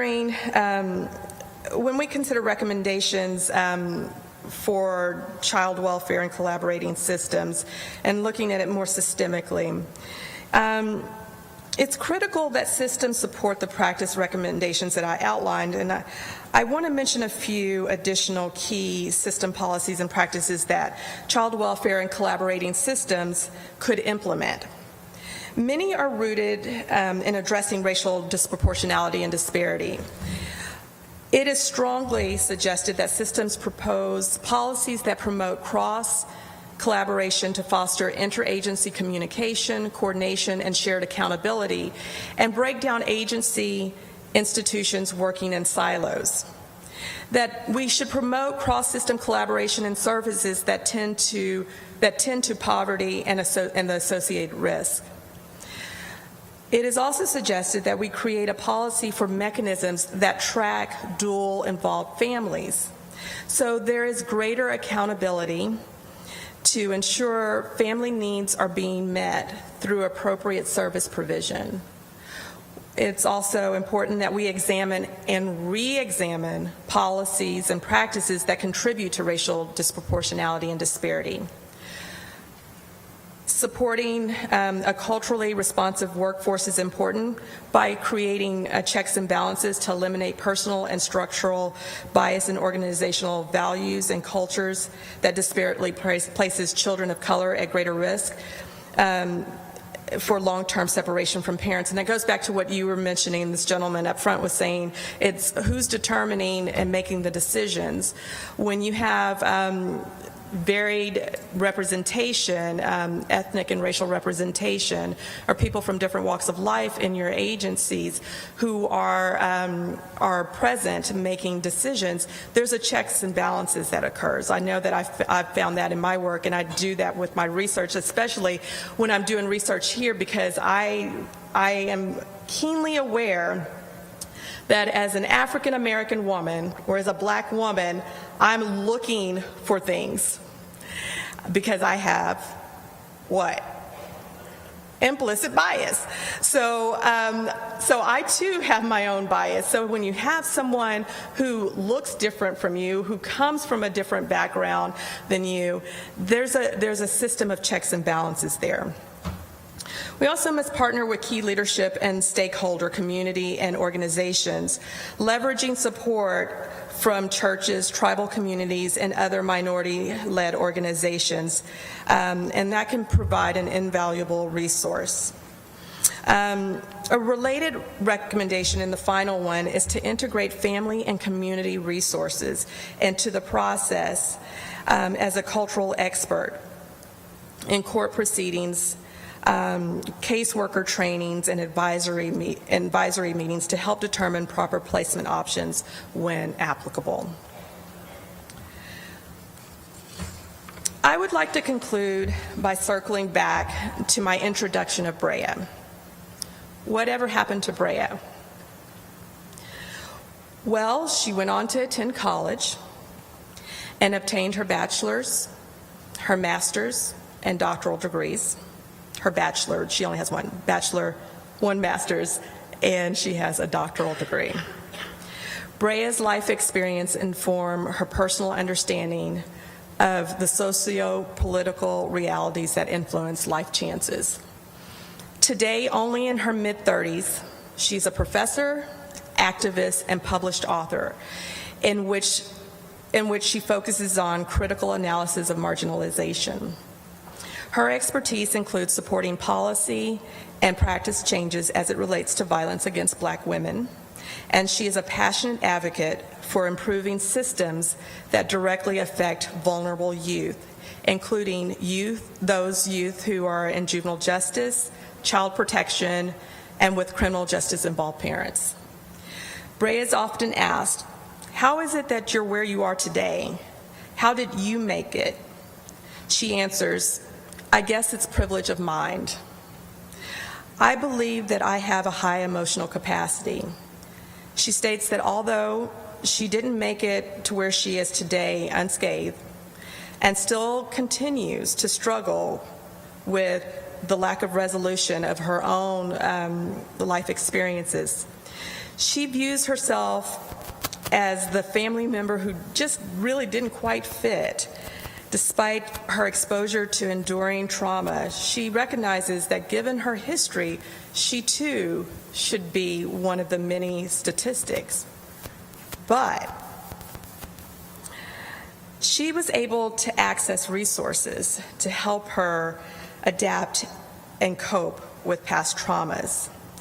And I agree and attribute Brea's resiliency or resilient outcome to her higher intelligence and connections with key figures. And I think child welfare did something right, as we often know we do, right? We do it right, in that they found a placement with her grandmother. And so I think child welfare's decision to place her with her grandmother during her mother's initial encounter with corrections, and And the teachers who were there to offer tremendous support saw promise in her and offered support and safety. In our practice, it's our responsibility to ensure that we provide the most opportunities for successful outcomes. Promoting positive well-being requires each of us to think differently about how best to serve children with criminal justice-involved parents. It is required that child welfare and criminal justice professionals and systems recognize that the population exists, and it exists broadly. Collaboration and coordination of services between the two systems are essential. We must begin to think about the children and their families within the context of their lives. How socio-political factors shape experiences and shape the barriers by implementing proactive, family-centered practices that enhance overall family well-being, allay enduring trauma, and decrease risk for intergenerational multi-system involvement. Implementing changes takes time and resources. Nevertheless, the cost to children and families is too significant for inaction. Thank you.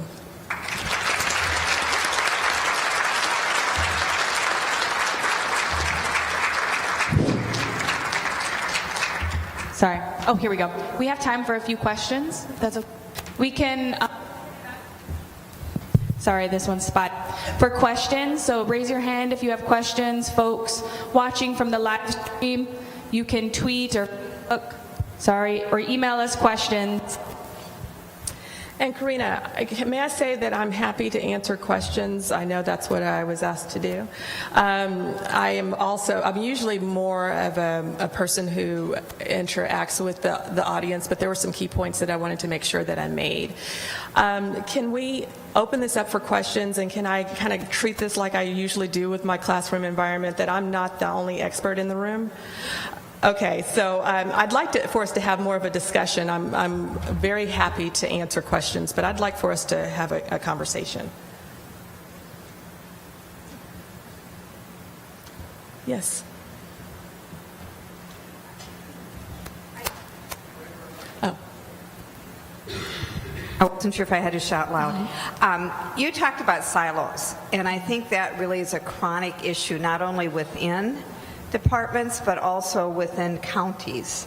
And in your experience, what have you found any place that people are working across those silos, that there's really a collaborative, holistic approach to families? And when I talk about holistic, it's not only the issue of child protection, but it's also parents and employability and housing and medical care, all those things that impact families. Yes, absolutely. I think that's a great question, and I really wanted to go into talking more about the silos. I have found pockets of where that's happening. And I will tell you, one of the reasons why I did move out to Oregon, I never thought I would move to Oregon. Being from Texas, Oregon was not on my radar. But one of the reasons why I did move to Oregon 10 years ago is because of the work that was being done with judicial, corrections, child welfare. Formerly incarcerated parents were all involved. They would have a conference. And so I attended this conference, and I was like, yeah, this is where I want to be, that they're working together on these issues. I'm sad to say we haven't had many conferences since I've been there, but it's still, there's still partnership, and there are programs within the prison systems, and one of them is Family Preservation Project, that I've worked closely with that, with the director and the women who were currently and formerly incarcerated, who participated in that program. And there's someone who has done a documentary, and he's worked with us, with the state legislature, that we've really garnered support to work with a group of folks to ensure that we're addressing all of those issues. And within that program, they do have deep connections with child welfare. They work with the educational system to make sure that the mothers who are in prison are able to do the parent-teacher conference, that they're working with the caseworker who may be involved with their children, working with their children and finding, or working with their caregivers to ensure that the parenting skills are being met, that they're addressing their substance abuse issues, their mental health, the past traumas. So it's a very systems-oriented, but we are only able to focus on just a few women because we don't have the resources. Did that answer your question? It's sporadic.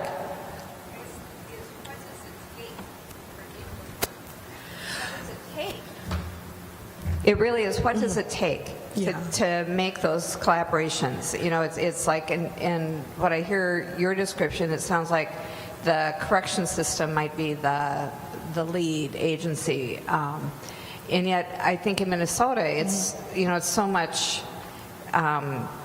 falls on child protection and the child welfare system, and so what does it take to get those other systems to cooperate? To work holistically in a multidisciplinary way, and then the other piece is fathers. Yes. The importance of involving fathers as well. Right. So what I would say it takes is first acknowledging that the population exists. I think if you have a correctional system that says that this population exists, that these are not only incarcerated persons, and I would say in corrections, I would say inmates. That's not the term that I use, but that these people are parents as well, and we are going to offer opportunities to bring in other systems that will work with our parents. That's key. And honestly, if you don't have that, it's difficult. It's very difficult, and I'm sure many of you know that from your own work. So it's not just on child welfare to reach out. It is for correctional systems to be open to that. And I would say that we, as a community of folks who may or may not be in corrections, that we can garner support and ask that corrections become more involved and open to receiving services. I'd like to hear from some of you, some of your thoughts, but you mentioned fathers, and yes, fathers are important. And most of my research and my work has been with the mothers, and fathers are important, and we oftentimes don't think of them as parents. I will say that typically when a father goes to prison, the caregiver is more likely to, if there's going to be contact in any situation, the caregiver is more likely to make that effort to go and visit that father. That's not always the case. When a mother's incarcerated, it's more typical that she's a single parent, and it may be relying on some family member who is not partnered with her to take the kids in, and it doesn't happen as often. So what are you have your hand raised? Yes. I just want to share with you some of our efforts in the past that we had implemented here in Minnesota. We had the African American Disparities Advisory Committee that looked at on addressing the overrepresentation of African American children in our child welfare system. One of the things that we found out in our research studies with the University of Minnesota, Dr. Susan Wells. Is this Susan Wells, who's in Canada now? Yes, she is. Yes, okay. Yes. Yes. One of the things that we found out is that African American children were disproportionately going into the out-of-home placement system in Minnesota as a result of police warrant arrest of their parents.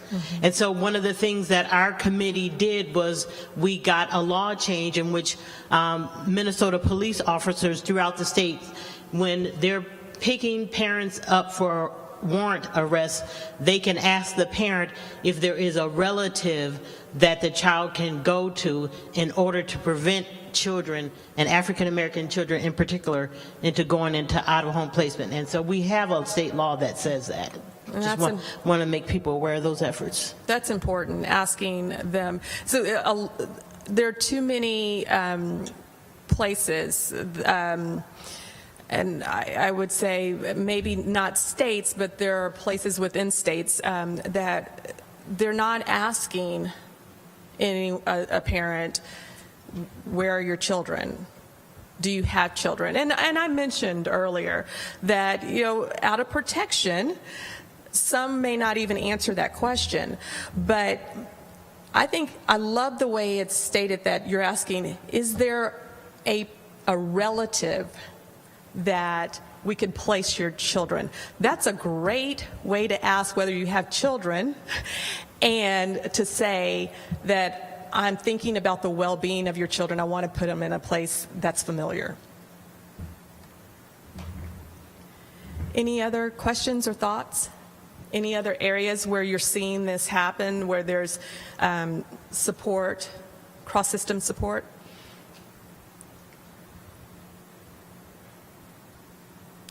Yes, Mr. Gentleman. I am retired from Texas, but I worked in Hennepin County for many years. But the last 10 years in Texas, Texas is unique. It has an HMO for children in foster care.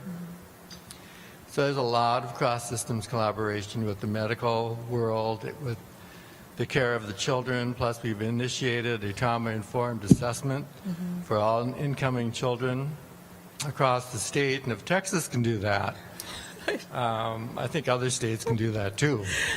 So, absolutely. Yeah, and we also have drug courts in Texas, infant courts, and so there are ways for other systems to be involved. And in a giant state like Texas, the 254 counties and 26 million people, it's imperative that cross systems get together, and they've been doing that. Yeah. Which is phenomenal. That's great. Do we have time for maybe one more? One more question? Oh, there looks like there's a lot of people who have hands and not wanting to take that spot.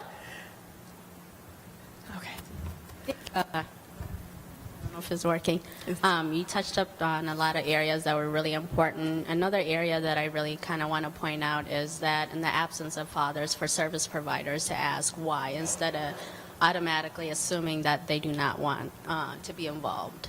So. Yes, there is this assumption, and we do see this in child welfare, that there's an assumption that the father doesn't want to be involved, and we see that also in corrections. And I know from my own personal experiences, having friends who are incarcerated and family members who have been incarcerated, and working with people who are incarcerated, that the fathers want to be involved, and they do want to have that connection, the acknowledgement that they are there. So as we're working with families to ask and to determine whether or not to not make the assumption that there isn't a father involved. Yes, and I will say Brea actually has a very strained relationship with her mother, and goes and sees her father, who's incarcerated for life.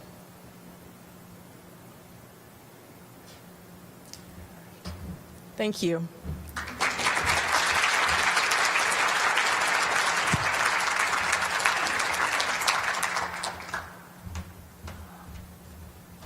Thank you so much, Kiva.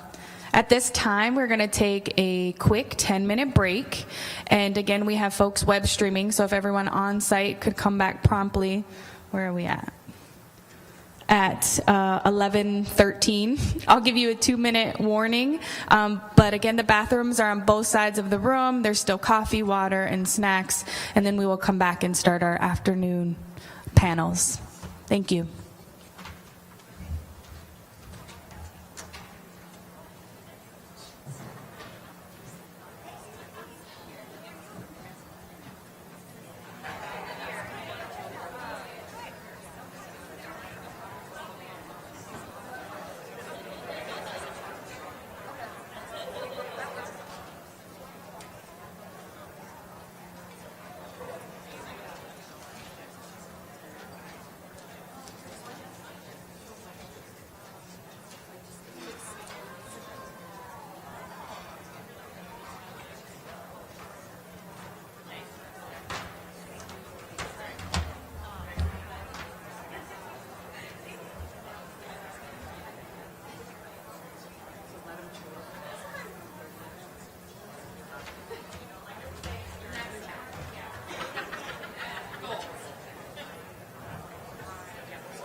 I think this panel will be shorter.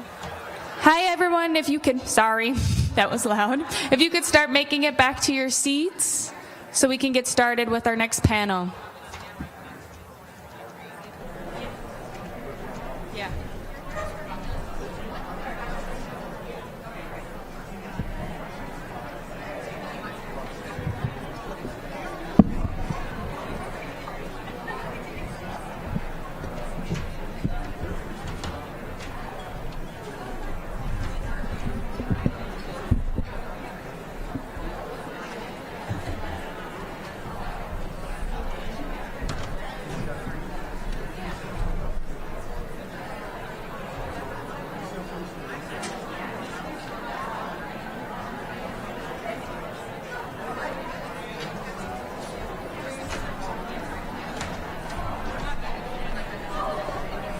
Hi, I'm Joanna. Nice to meet you. Nice to meet you. These are like huge. I know. They are. I'm tall.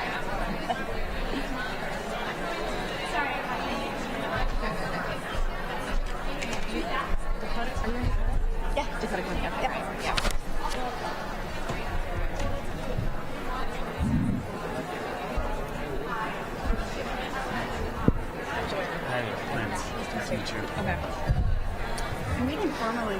Hi, everyone. We're going to get started. Please take your seats. I also wanted to make a quick announcement, too, that Emily Baxter is selling her We Are All Criminals books, and so you can get those at the end of the conference. She has a table near the check-in registration table that we have, and we also have cashew resources that are free and available for you to take as well at our table.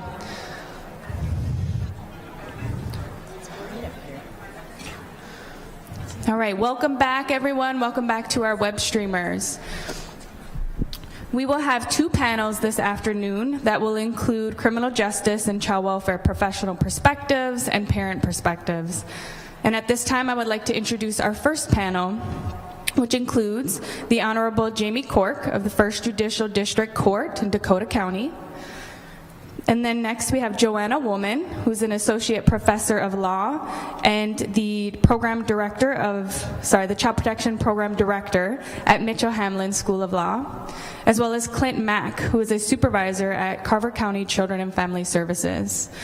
And at this time, I'm just going to let each panelist will go down the line to introduce themselves a little more, to share more about kind of who they are, the work they've done, and their experiences and insights supporting individuals and families who have been caught at the intersection of child welfare and the criminal justice systems. So Jamie, we'll start with you. Thank you. Well, as Karina stated, I am a judge in the 1st District, primarily chambered in Dakota County.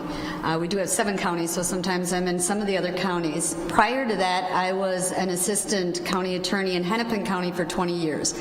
All of the 20 years I worked in juvenile court, and 18 of those years in child protection. Prior to that, I was a law enforcement officer in Wisconsin. I was a correctional officer in a women's prison, men's prison, and in a county jail. And as a youth, I was involved in the child welfare system for quite a few years. So, having said that, I'll tell you I started working at 10. To have all that experience, I did start working at 10. But I do have a lot of experience both in the criminal justice system and crossing over into child welfare, and have observed a lot of different things throughout the positions that I've had. In stating that, I'll say I'm going to start. They told me I have 10 minutes, so I'm going to talk really fast. And those of you that do know me from working with me, it's hard for me to stay in 10 minutes, so I'm going to do the best I can. I know they're going to show me little signs. But some of the barriers, I wanted to bring up some of the barriers that I see. One of the barriers with the families that are involved in the criminal justice system as well as the child welfare system is that when they are coming out of these systems, the barriers with the criminal records, as been stated previously, is it's hard to find them employment, stable housing, barriers to reunification. Many times barriers to reunification. Many things that social workers, and those of you that aren't social workers know, social workers don't have control over. They can't just find them housing or find housing places that will take someone that has a felony conviction. They can't find jobs for these people. That's difficult.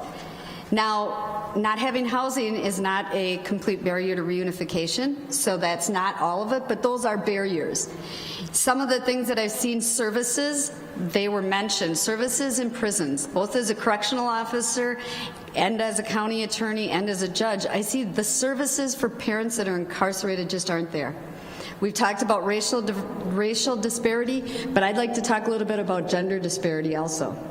What I have seen working is that while there is definitely not enough services for mothers in prison, there are basically no services for fathers in prison. They seem to be completely overlooked. I know that even the women's prison I worked at in Wisconsin, Shakopee, that I've visited here, has some services for mothers. They have a nursery here. They have things that can be done. The male prisons have very little, and if they do have services that would help fathers get their children, there's waiting lists that are very long. I know that yesterday I was sentencing a woman to prison, and I was told by her attorney that if I didn't sentence her to at least a year, now you have to sentence over a year, but the time served isn't over a year, that she can't get into any programs in the prison system. So that puts you at this, okay, if you don't sentence long enough, they can't get into the services, but if you sentence too long, then they're over. So I think that we need to really take a look at, you saw the statistics that Kiva stated, and the statistics of children that have parents that are incarcerated are so high that it's not appropriate that we're not looking at this issue. Many times in working with child protection and child welfare is that we do exactly what Kiva mentioned. We look at the mothers and we assume the fathers don't want involvement, and we are not really working with those fathers. If they're incarcerated, you need to go visit them if you're a social worker. You need to set up a case plan. You need to try to find them services. Find a service provider that will go into the prison and work with them if they don't have services within that system, because it is huge. I also see disparity between females, and I think Kiva stated this. She talked about it as a white mother and a black father, but I see it even if it's two mother and a father of the same races. Female are more likely to get less of a sentence if they have children, because the justice system assumes that they are the caregiver. And so if you have a couple that is in a courtroom and one of them is going to go to prison, more times than not, the male's going to go to prison longer. And that's just how I've seen the justice system through many different levels that happens. And it's very unfortunate, because we have many fathers out there that could care for their children. Many fathers that when the child protection issue arose were already incarcerated and weren't even part of what caused their children to be part of that system. So I think it's important that we look at both sides and that we get some services into the prison for the fathers. Many times, many of you that are involved in these cases know that a lot of times the criminal case drives the child protection case, which is problematic in a lot of ways. I had cases where if you are an attorney out there, keep in mind there is a child protection case that is going on. In other words, don't take 2 years to charge that case. Don't take a year to charge that case. We need to give priority to cases where there is child protection involvement as well as criminal involvement, because many times as an attorney, I would have a parent that was involved in the criminal justice system, and what would happen, we would reunify. The kids would be back at home. Then the case would get charged as a warrant, and the parent would get arrested, and now we already had these kids back at home, the parent did the whole case plan. So we need to give a priority to getting these cases charged as soon as possible if there's going to be co-involvement. Additionally, a lot of times county attorneys have the authority to determine which case goes first, or if you're in juvenile court or child protection, it's kind of a given, at least it was in Hennepin County, that we're not going to do anything on the child protection case as far as an adjudication or as far as moving forward with the case at all until the criminal case is resolved. And those criminal cases can take a long time after multiple continuances, which leaves cases and kids and families just kind of in limbo because we're not moving them through. So we need to give some priority to moving those through. And I told you, I'm sorry, I'm talking fast. If you're a defense attorney and you're looking at settling a case. It's very good for you to settle a case out as a gross misdemeanor versus a felony for a parent on many levels because they don't have that felony record there. The one thing is they're going to get a jail sentence versus a prison sentence. And I will tell you, based on the jails that I've worked in and the jails that I've seen, actually Dakota County does have some services, but they don't have services in county jails. So now you might have a parent that's in a county jail for 365 days. They got the gross misdemeanor, and that's great because they'll be able to get housing, they'll be able to get a job, but they're not going to get any case planning services in jail. Prisons have more services than jails, and that puts us, I'm not giving you answers, I'm giving you problems. but look at those things too when you're trying to think of things. The one last thing I want to cover is communication. I noticed both as a judge and as an attorney, and when I was in law enforcement and corrections, there is a complete lack of communication. I know you mentioned the silos that we have. The silos are everywhere. And without that communication, we don't have a lot of things. An example I had a case a couple months ago, in a criminal case, and this is something for, if you're a social worker here, to think about. This woman stood in front of me and told me, oh, things are going great. She had an assault charge on her daughter, her teen daughter. Things are going really well. We're in therapy. Child protection ordered us to go to therapy. I'm working my case plan. I'm doing everything that I need to do. I'm sitting here in her criminal case, and I'm looking at a domestic abuse no contact order. Child protection case plan and child protection court, including the judge, ordered her to go to therapy and directly violate her domestic abuse no contact order, which could result in her getting charged. So without communication, sometimes we're setting these people up for failure. We're asking them to do things that directly violate an order for protection, directly violate the domestic abuse no contact order. If we could communicate and just get those things modified and changed before we do that, it helps a lot. So I know when I was in juvenile, we had what's called crossover youth, which works very well. It's probation, juvenile probation, and child welfare working together to help these. And this is a thought that maybe we should look at something similar with families, some type of a crossover family, so that probation or adult criminal justice as well as the child protection system are working together with one family so that we're not duplicating services. We're not asking parents to do, case plans are rigorous and they're a lot to do. And if you add on there what probation wants people to do, they don't have time to work. So if we were coordinating as systems, it would work much better. And I think we're close. Great. It's nice to see you. My name is Joanna Woolman, and I'm at Mitchell-Hamlin School of Law. Just a couple minutes about me, and then I want to touch on 3 ways that I have this intersection in my work. I've been at Mitchell-Hamlin as a professor for about 10 years, and prior to that I worked as a public defender.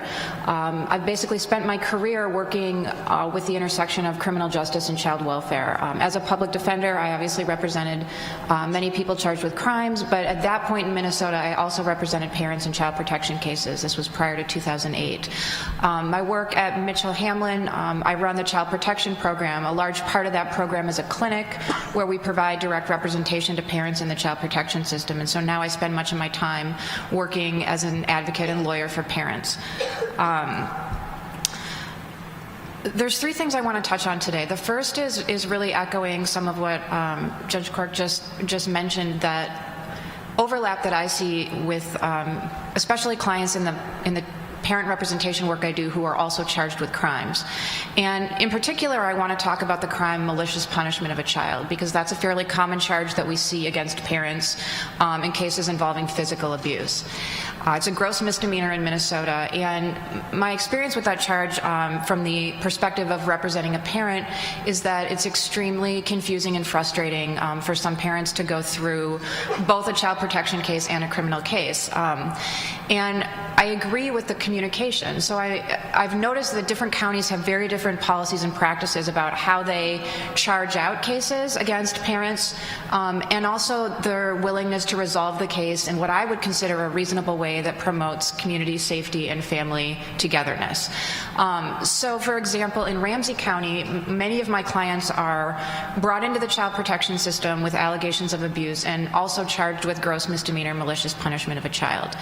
And I don't think that there's much communication between those two arms of the county attorney's office. On one hand, they're saying to my client, here is a plan to get your family back together. If you follow this plan, we will reunify you. And that plan includes things like stable housing, employment, safety, safe parenting. On the other hand, they're dealing with a criminal case, and that goal of the system, right, versus the rehabilitative goal of child protection is punitive. We are interested in holding you accountable for something that you've done, which of course I agree with. But I would be an advocate for county attorneys' offices and child welfare agencies thinking about the way that those intersect, right? And so instead of requiring that someone plead guilty, which is a direct barrier to housing, employment in their child protection case, to think about resolutions that include diversion, stays of adjudication, stays of imposition, if a parent is complying with their child protection case. It is true that these cases do go hand in hand, and there are real consequences if a parent decides to fight their criminal case, which is certainly within their right, and as a public defender I would advocate for that if there's facts that warrant that. So there is work that I think can be done, and one of the things I think can be done is a real coordinated strategy between child protection and the criminal divisions to work on resolutions that support parents succeeding and children remaining safely in homes. The second issue that I see that I've been working on recently is the intersection between relative foster care and the criminal justice system. And this year I've spent a lot of time at the legislature looking at the barriers that exist for relatives to become foster care providers in Minnesota. Our program gets hundreds of calls a year from grandparents largely, and this issue, I think, is one that is a great example of the disproportionality that we see in our system, right? So I get calls from a lot of African American grandparents. This is not just a rural issue, an urban issue, but I get most of those calls. That they are not able to be licensed as a foster care provider because of a very minor criminal charge that someone in their household has had. So there's a federal law called the Adam Walsh Act, which is what lays out the minimum requirements that states need to comply with when they license foster care providers and for folks to adopt children. Our background check statute, which governs foster care placement in Minnesota, so the Adam Walsh Act has maybe 20 barriers, 20 criminal barriers. Our statutes have about 380. And that includes things like misdemeanor theft, and that includes things like misdemeanor theft of a relative living in a grandparent's house. And it includes things like misdemeanor theft that occurred when that relative was a juvenile. So I think that it's really critical that we take a look at our policies as they relate to our ability to support kinship care. And if we think about what we know about the long-term outcomes of kids, the removal from a home is so traumatic. It is the kind of trauma that will last a lifetime. Removal to a relative or placement with a relative, as we just heard from our last speaker, can make a huge difference in the amount of trauma and the lasting impact of that trauma. And I think as a state, we really need to think about what we're doing to facilitate and encourage and support children remaining in their families. So one grandmother called me a few months ago and said that her 6-year-old grandson had been bouncing back and forth between her house and his mom's house for almost his whole life. He had been largely living with grandma. One weekend when he was home with mom, he was removed. Grandmother's nephew was living there, and he had a conviction for misdemeanor theft as a 14-year-old. Grandma was not eligible.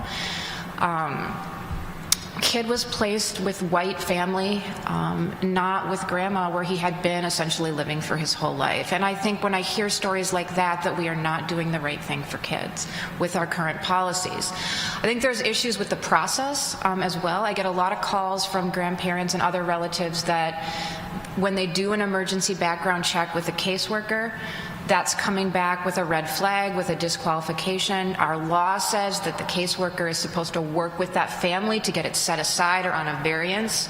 My experience is that is not happening in all of the cases that it should, and that there are situations where relatives could get licensed and they're not allowed to go through that process with DHS. And so also, you know, for caseworkers in the room, that's what the law says. It's really critical that you help families through that process. It's confusing.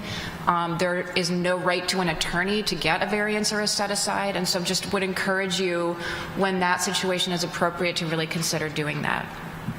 I think along the themes of sort of the unintended consequences of some of our laws, the third thing that I would just mention this morning is the topic that I wrote about for the publication that's included today, and that's the sort of unintended consequences of the 2012 change to the mandatory reporting statutes relating to people who register as predatory offenders. And so in 2012, Minnesota law changed and now mandates that anybody who has been on the predatory offender registration list needs to be reported to Child Protection if they are around children. And so the way that I've seen this play out is juveniles who've had sex offense charges, and in all the cases that I've worked on, those juvenile offenders have been survivors of sexual abuse who have perpetrated on a sibling at a fairly young age, have a conviction for a sex offense as a child, successfully complete treatment, grow up, basically, you know, go from being a 13-year-old perpetrator to a 28-year-old who is in a committed relationship and wants to be a father. And because of our current law, they're required to be reported to Child Protection, and I've seen several cases where they have not been allowed to be around their child or to parent their child. And that to me is really troubling, and I think not what we're hoping to do. And I think the conversation today we're having about fathers and men's willingness and desire to be parents, I think that statute should be seriously looked at, and we really need to think about what we're doing when we are saying to people who have gone through treatment, who have successfully made their lives better, I don't think they should be caught up in the child protection system. I think they should be allowed to parent, and this law creates myriad problems for families. It's confusing, I think, for practitioners in terms of how to implement it. There's practices around the state that people respond to it very differently. I certainly believe that social services is not interested in preventing good parents from parenting. That's not something I think that is occurring at all in Minnesota, but I think this law makes it challenging for social services as well to know how to respond in those situations. Well, thank you. I am honored to be here representing a perspective on child welfare in this discussion. Hopefully I can talk a little bit about some of the things that I've seen has worked well, knowing that in Carver County we're not perfect and we don't do everything exactly how we would love to do our work as well. My history is I've worked, started off in social work with foster care licensing with Ramsey County, parent support outreach program with Carver County, ongoing child protection case manager, and now supervisor of foster care, parent support outreach program, truancy, and helping tracking some of the out-of-home placements for our agency. One of the things I think about in this discussion is understanding our role as child welfare agencies and workers. Like has already been mentioned, we're not typically driving the criminal side of things, but we are working with a lot of the same families. And thinking about that role, building and maintaining safety, and building and maintaining relationships, and helping decrease the effects of trauma for the families we're working with. Much of my understanding and role that seeing my way through this is based on our use of signs of safety in Carver County. And an element of that really highlights everything is the focus on child safety and that uncompromising expectation that children are safe. And one way that I see that happening is through really looking at behaviors and what's working and what's not working, and assessing child safety based on those behaviors within families instead of assessing that on potentially a criminal history or not a criminal history. And so I think that's an important element of this conversation. In respect to building and maintaining relationships, I've worked with, I would say, a majority of the families I worked with in child protection had some sort of connection to criminal justice, either the parents, the children, victims of, or all of the above. And so one of the things that we worked hard, and I've worked hard in the past, is to visit fathers and mothers in jail and continue to expect contact between parents and children, and work together with them to figure out through that process what's in the best interest of their children. I think it's also very important to element that we've done in Carver County is we bring those people that are incarcerated into the court hearings for CHIPS hearings. We request transportations so that individuals are represented in the courtroom. They can voice, they can get defense, and they can potentially advocate for themselves within the child protection court. I think using signs of safety also is helpful in identifying appropriate interventions for families. Working with families, parents that are incarcerated or parents that are not incarcerated, to figure out what they need to resolve whatever safety concerns that are identified. That includes the actual families, but also includes the network of support and extended families. And in times, obviously, disproportionality affects all agencies, and Carver County is not immune to that as well. But we also work hard to reach out to experts that have a better understanding of cultural differences and issues that we are not experts in. One element that we have that we've focused our attention on is creating new positions, basically, that are working with our child welfare team called Resolution Therapists. And they also are a way that we have found that it can engage families when there are no services in jails or prisons. These workers will go to the jails and prisons and meet with them one-on-one and start helping individuals work through their own trauma histories. And then from my own experience and what we practice, we do a lot of work with relative foster placement. We typically side on assessing safety, obviously, for those relatives, but determining, is this something that we can request? Do we even have a choice to request a variance or a set aside? And if so, we often place with them first, and we do that work to try to engage DHS to get them licensable. Another element, thinking about all of this work, is using words and pictures explanations for children. We often have to have really hard conversations with children about why they're not in their parents' care, why whatever situation is going on. And as we know, children, if they don't have an explanation, they're obviously going to think the worst case scenario. And so including words and pictures about why their parent or what's going on in their life, of why their parent might be in jail, what is jail, helps them understand exactly kind of what's going on so they can better make sense of their story. And understanding the whole family as using the trauma lens. And how we can engage the family in different ways, understanding that this is the expectation of what has happened to this family, what has happened to the individuals in this family, and how can we best support them. In Carver County, there's a few things I'd mentioned already that we're trying to do. Some of the things, we are still having a crossover youth program. We have a worker that reaches out and works with children under the age of 17 and under, and in hopes that they can resolve the issues and engage the family as a whole, as opposed to just engaging the individual child or youth. Carver County also has a veterans court process that allows families or individuals and veterans to work through their criminal charges in a way with accountability and support, and is helpful for them with their criminal record if they are successful through that program. Carver County in the last maybe year and a half has really stepped up our efforts to increase our cultural awareness as well, in hopes that we can improve our awareness, improve our practice, so that we can continue to work to decrease disproportionality and disparities.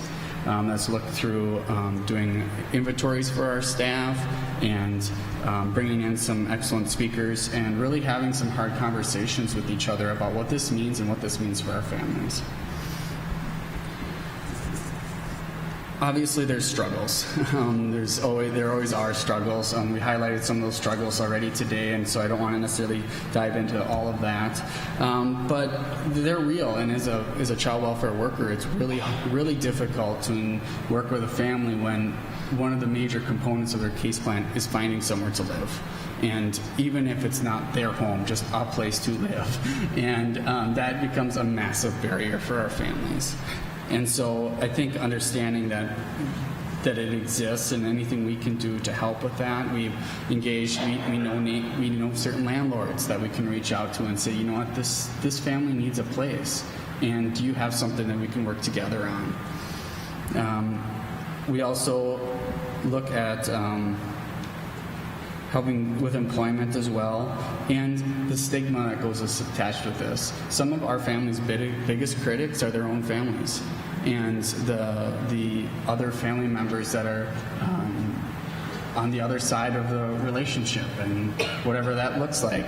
I mean, being able to say, you know what, it's important for you as foster parent to take this child to the jail for a visit.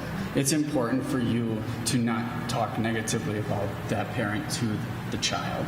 I think all of those things are important conversations that we continue to need to have, and I think that's the role that the child welfare worker takes in this position.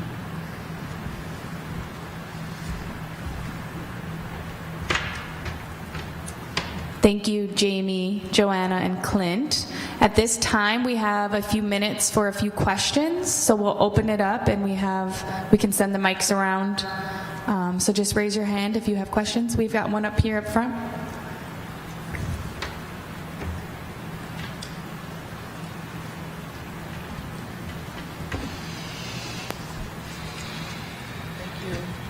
Hi, I have a question for Joanna. So what we're seeing a lot is relatives coming forward when the child has been placed out of the home. They're wanting to provide care for the child, and they're told at the onset by the county workers that they are denied for whatever reason, and they're unaware of any variances or set-asides. So if it stops there at the county level, what can a relative do or a grandparent do to make sure that they kind of move past that, if there's any way possible that some of those things could be overlooked? Nice to see you, Khalees. Yeah.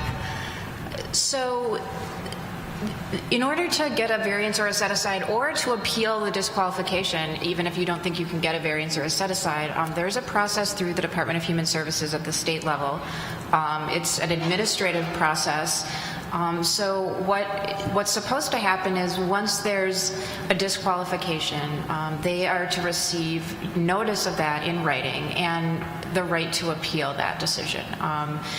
That decision should come in writing in the mail to their address. And I think sometimes that may not be submitted in some counties by caseworkers, so that relatives may not be receiving that written notice. I'm not sure about the practice around the state. I think it's pretty varied, but there certainly is a right to challenge that. Unfortunately, there's no right to an attorney, but there are attorneys and people who are willing to help with that process. It sounds like in Carver County that's something caseworkers are willing to do, which is great, and I also think it's required by law, so that's good. But I would encourage grandparents to ask in writing for the specific reason that they've been disqualified, and for information about the process to appeal it through the DHS. My experience in those hearings is that it is often successful. There are set-asides and variances, and they do certainly occur fairly often, so it is worth going through that process. I think one of the concerns that I have is the amount of time it takes, and so if a relative is disqualified and a kid is placed in another foster home, I think sometimes it's challenging to convince the stakeholders down the line that it makes sense to move the kid to a relative's after the 90 days or whatever that process takes. And I think that's another challenge, right? I would say we need to expedite that process. We expedite so much in the child welfare system. We should be expediting that as well. Can I add to that? I would also encourage the relative to attend any hearings that are coming in place and advocate that say, you know what, I'm a placement option and I want to have my children. And if it hasn't come to the point of being disqualified, probably because the county worker didn't even apply. And so we're dealing with situations where they've been potentially ruled out before we're even at the point of disqualification. I think those are the situations where it's unfortunate, but the family might have to advocate for themselves a little bit and show up and say, Your Honor, I want to be licensed. I want to care for my relative child. Hi, Deb Beskey-Brown from DHS, and I did want to confirm that the Division of Licensing does expedite the background studies for relatives. What I find sometimes happens, though, is that the actual caregivers, the prospective foster and adoptive parents may get that expedited process, but it isn't always offered to household members. That household members can get left off of that process. They don't get the appropriate check on the appropriate form. So I really realize that more training needs to be offered. They're also being disqualified for gross misdemeanors and other small crimes that actually can be a variance or a set-aside issued. So I do realize we need to do more training in DHS regarding that, and I appreciate that feedback.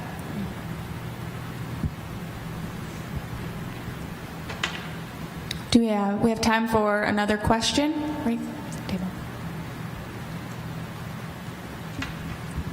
One of the issues that I find especially challenging with some of the things that we're talking about today is that oftentimes the workers, I'm a psychotherapist, the therapist, the people involved have a really hard time making any kind of assessment about misdemeanor crimes, about felony crimes, about these things, and whether a reoffense is something that is going to happen or if somebody's been through treatment. I think part of it is just knowledge about really not knowing a lot about when somebody has offended. Are they likely to reoffend? I don't have the ability to assess that. And if you make a recommendation that somebody is in a home with somebody who has offended, then what is the liability there if something does happen to that child? You know what I mean?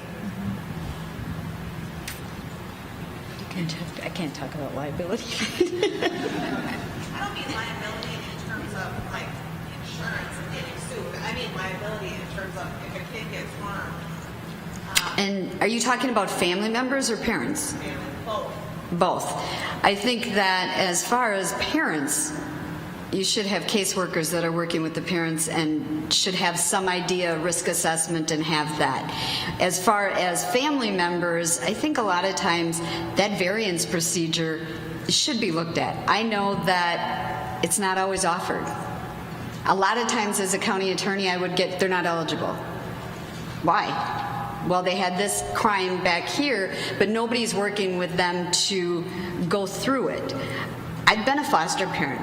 I will tell you the paperwork, and I have a law degree, the amount of paperwork and the amount of things that you have to do is unbelievable to understand, and then to have a family member try and do that with no help, no legal assistance, and then go through a variance process on top of it, more likely than not, in the amount of paperwork that I did, had I not had a law degree, I would have said, you know what, I'm just not going to do it. So I think we need to enforce the law that is being talked about, that workers have to do it. I've been told by workers that they didn't. So people need to know that they do. And I mean, I guess I would say along the sort of liability lines, or when we're making choices, that we're concerned about the safety of children.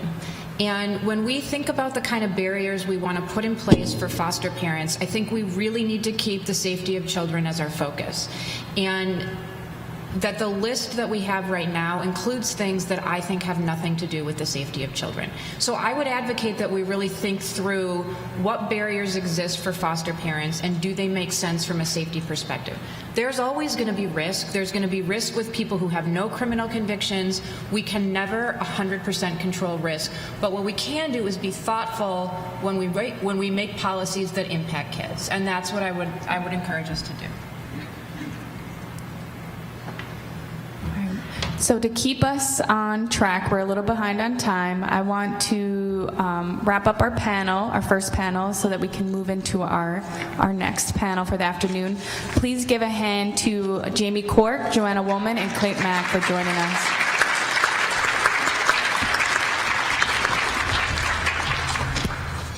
And we will just give us a minute and we'll get the stage set up and we'll invite our next panelists to the stage.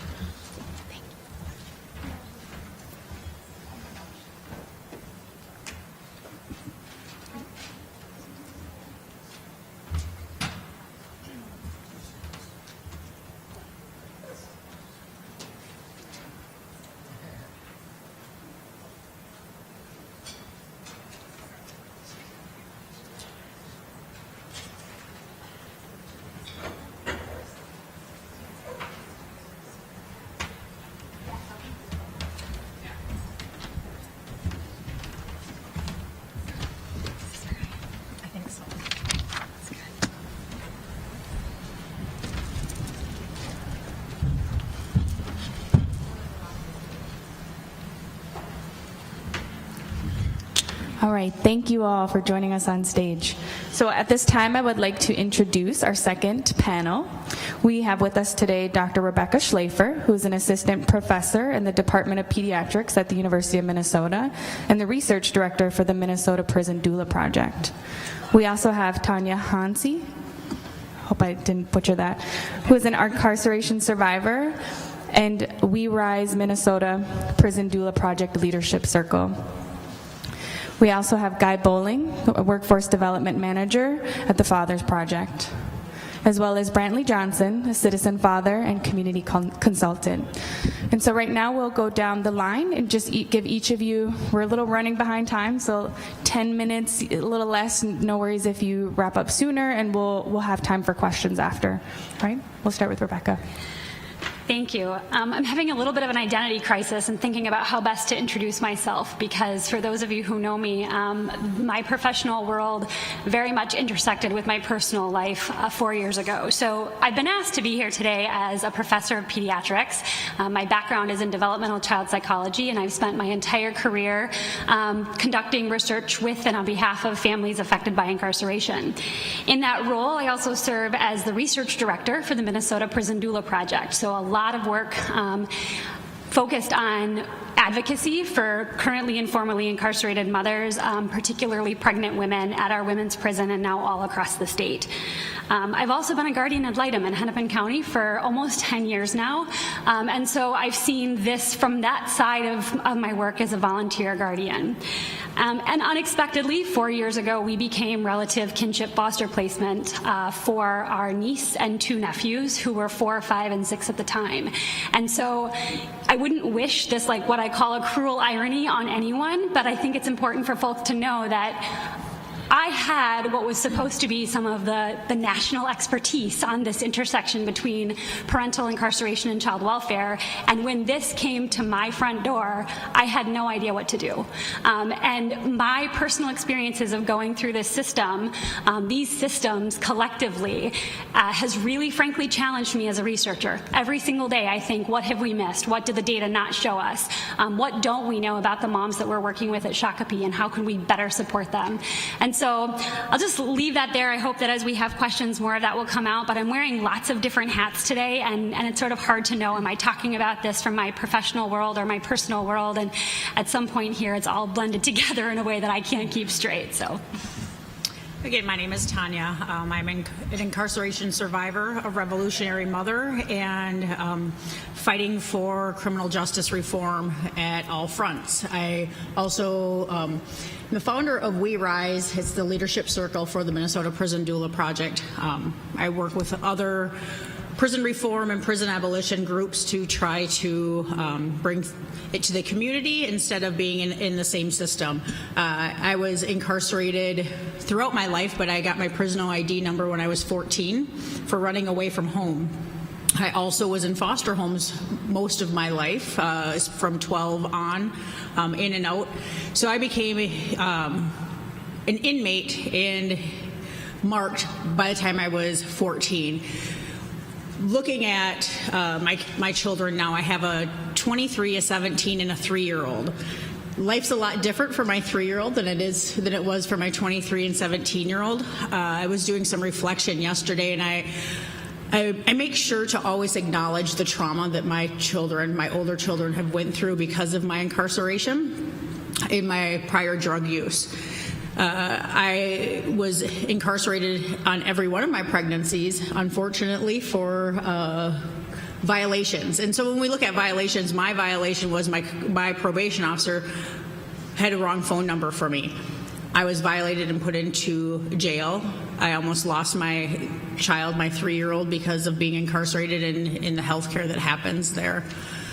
When I was in prison and when I was in county jail for a year, I was not allowed to see my children. They didn't allow visits for people that were not sentenced, and I was there for 12 months with no court date. What that did to my children and myself as a mother, I'm still trying to repair that damage. Many county jails do not allow visits with parents at all. And if they do, now they're video visits, especially in Hennepin County has changed to video visits. And that connection that our children need, no matter what I did, punishing my children is what's happening by keeping us apart. I always wanted to be and strive to be a good parent. Because of my upbringing, the only way I knew how to take care of my children was to sell drugs. Because of my trauma, I didn't see any other choices. I was asked to talk and speak a little bit on what professionals could do differently. And I want to speak on not just the trauma that I grew up with, but incarceration trauma and reentry trauma. And I still deal with reentry trauma every day, even after being sober and off of drugs and living my life for the last 11 years of trying to be fight for the community instead of taking from the community. But every day I go through that trauma of thinking everything's going to be taken away from me. When I first got out of incarceration, with mothers especially, and I'm not saying that there's not single fathers that have to go through this, but it's put on mothers mostly, and with the prison population of women rising 700%, 75% of those are single mothers. There's really a support that has to happen because we get out and it's a fight to get our kids back right away. Because if we don't meet these deadlines, they're going to be taken from us forever.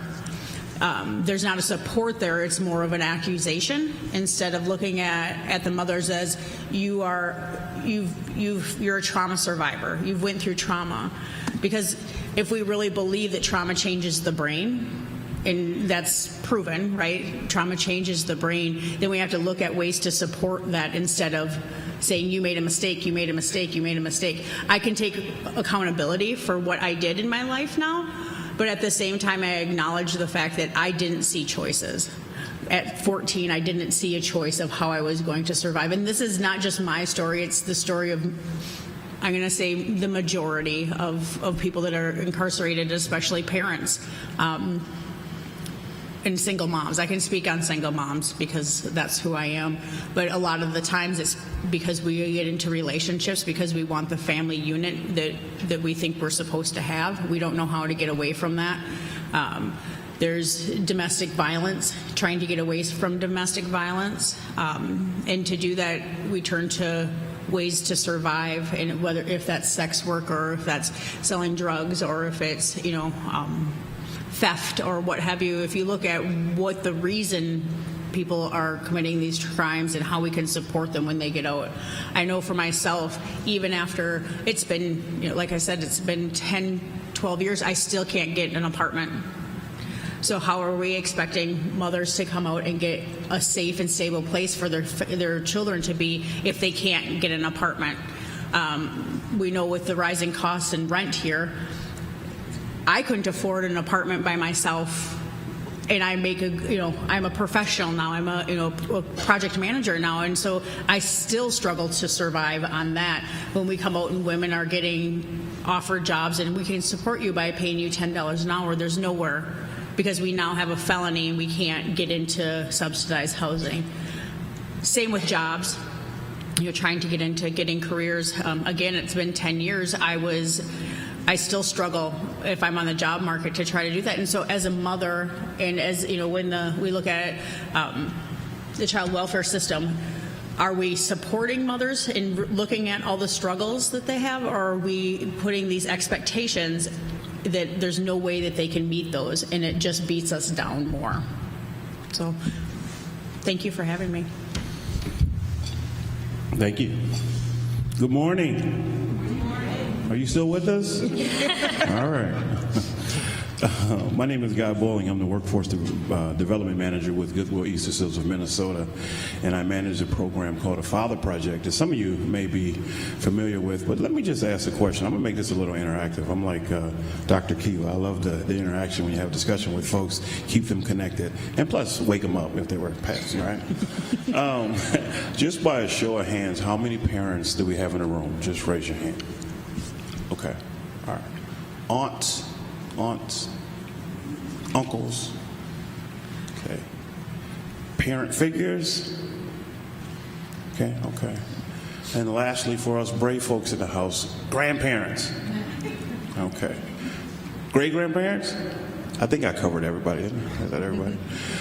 It's important for me to know that because I want to be able to see your connection into the subject matter that we're talking about, particularly as it relates to the information that's been shared already, because it's been really deep and it's been really intense. And we've been really deep in thought in terms of the information that's been provided, because it's a serious subject, right?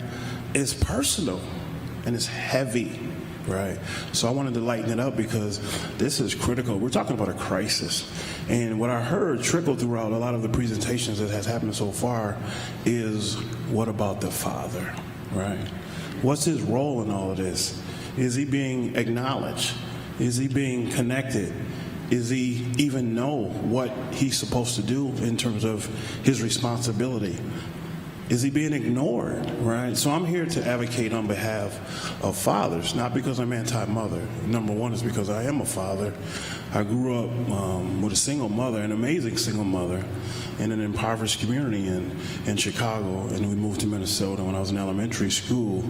I became a father, so I didn't escape some of the things related to father's absence that impacted my life, that even has me here today, but it shaped my life in terms of who I am and what I do.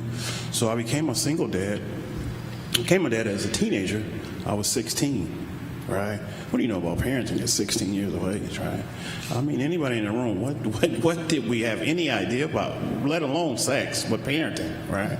So I was doing both at the same time and became a father, but then became a single custodial father, and took my son, had full physical custody of him at 17, and raised him until he went off to college at 18, and now he's a college graduate, 34 years of age, with married and 2 kids of his own. So I think I did okay.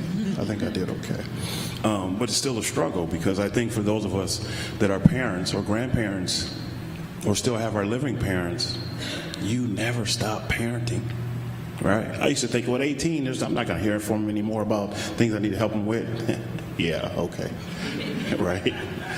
But I manage a program called the Father Project, and the Father Project, so I really wanted to get into, we talked about a lot of things related to child welfare and criminal justice, but what we didn't get to is what also contributes to that is father's absence. He's not there. And a lot of the times, the things that contributes to all the challenges that we see within these systems that these families are involved in, particularly their kids, is because of the absence of the father. But the same way he contributes to some of the challenges that we experience with these families that ends up impoverished and these children suffering from all these different issues, the same thing that contributes to the challenges is also part of the solution. And we have to identify and understand that. So I happen to manage a program that works with low-income fathers between the ages of 17 and 35. And we help them overcome barriers that prevents them from being involved in the life of their kids, both emotionally and financially. And we've been around for about 20 years. And we've served over 25,000 men in the Twin Cities. We have 5 sites now throughout the state of Minnesota. We work with not only low-income fathers in the metro, but we're also in the suburbs. We're also in greater Minnesota, in Park Rapids, and Rochester, and St. Cloud. The issue is there as well, amongst a lot of fathers who are low income, who don't have access to the resources. And so when we're thinking about some of the things that we talked about, the barriers that these guys face and how we work with them to overcome them, a lot of times because they're overlooked, they don't have the skills to be able to navigate these systems. They don't even know what their rights are. They don't even have an understanding of what it even means to fulfill an obligation to be a responsible parent if they came from a household that didn't have that. That's what we help them with. We also have a reentry program where these guys are dealing with some of the same issues, some of the same things that we talked about within the system, and the lack of the connection between multiple systems. So if I'm incarcerated and I got a child support situation, I'm automatically assuming that child support is going to know I'm incarcerated, so they're automatically going to stop my arrears, they're going to stop charging me, and automatically when I get out, I'm not going to have to deal with that. I can just go walk into the lives of my kids. It doesn't happen that way. And they don't talk. And they should. So before I get into solutions, I'm going to talk about some of the barriers that I see that these men face in terms of what was already shared. Because for us to better understand why folks are ignoring and not necessarily involving the men is because there's the barriers related to their understanding on who they think they are or assume they are, or some experience they have with attitudes towards men and fathers in general, right? The training that they need, strategies that they need to know in order to work with these men. And so these guys are dealing with everything from intangible barriers, from low self-esteem, trauma, lack of parenting skills. No father was there, as I said. And then the things that you can see, educational deficiencies, right? Employment deficiencies, right? Child support obligations, arrears that they'll never be able to pay, right? Their rights as a father, parenting skills, mental health, substance abuse. So in order for you to begin to understand them and why they're ignored and some of the strategies that you need to be effective in working with them, you got to pull the layers back and begin to understand these men and why they're not being identified. Because one of the things that I heard that was presented earlier is when they come to take the kids, one of the first questions that they're asked is, who are the relatives that can take the children before they even say, who is the father, right? There's reasons behind that. And I'm not blaming anybody. We just need to continuously be educated and aware of his role and his responsibility and how do we help him. The other thing I wanted to talk about is one of the ways we help him is, so the resources we provide at the Father Project is everything from employment, legal help. We provide child support help, one-on-one intensive case management.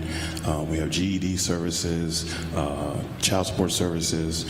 And then it ain't all business. We have some fun. We do some father-child activities and take them on field trips and things of that nature to empower them. Because a lot of times when they begin to learn about what it takes and become healthy and active, I'm not just saying any father needs to be in the life of his family. If he's not healthy and active, he needs to be stable. He has to be stable. He has to have a relationship with mom if he can. If they're not romantically involved, they need to co-parent together effectively. And what does that look like? What does that mean? And you have to have education and information and develop skills on how to do that. Is a transformational process. A lot of these children we worry about that are in these situations with child protection involved, right? And they get connected to the system. Well, these men that we work with that had already went into the system were those same children 20 years ago. That's who they are, and they still need the resources. We try to help them with that.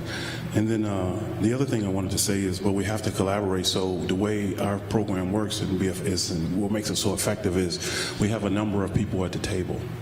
A number of people who we collaborate with who have a level of expertise to help them address those barriers. So we have partners with county child support offices. We got legal services through Central Minnesota Legal Services. We got ECFE to focus on early child education.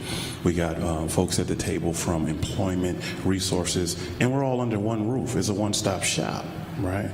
Because these guys, if they learn how to navigate systems initially in a smaller community, it helps them go out in a larger community with the confidence to be able to do it, as opposed to not knowing what to do. Because oftentimes in life, when we don't know what to do in a situation, We do nothing. We don't do anything, right? Right. So we teach them how to navigate our small community of those systems, so then connect them with folks that they can follow up with that's going to assist them and support them.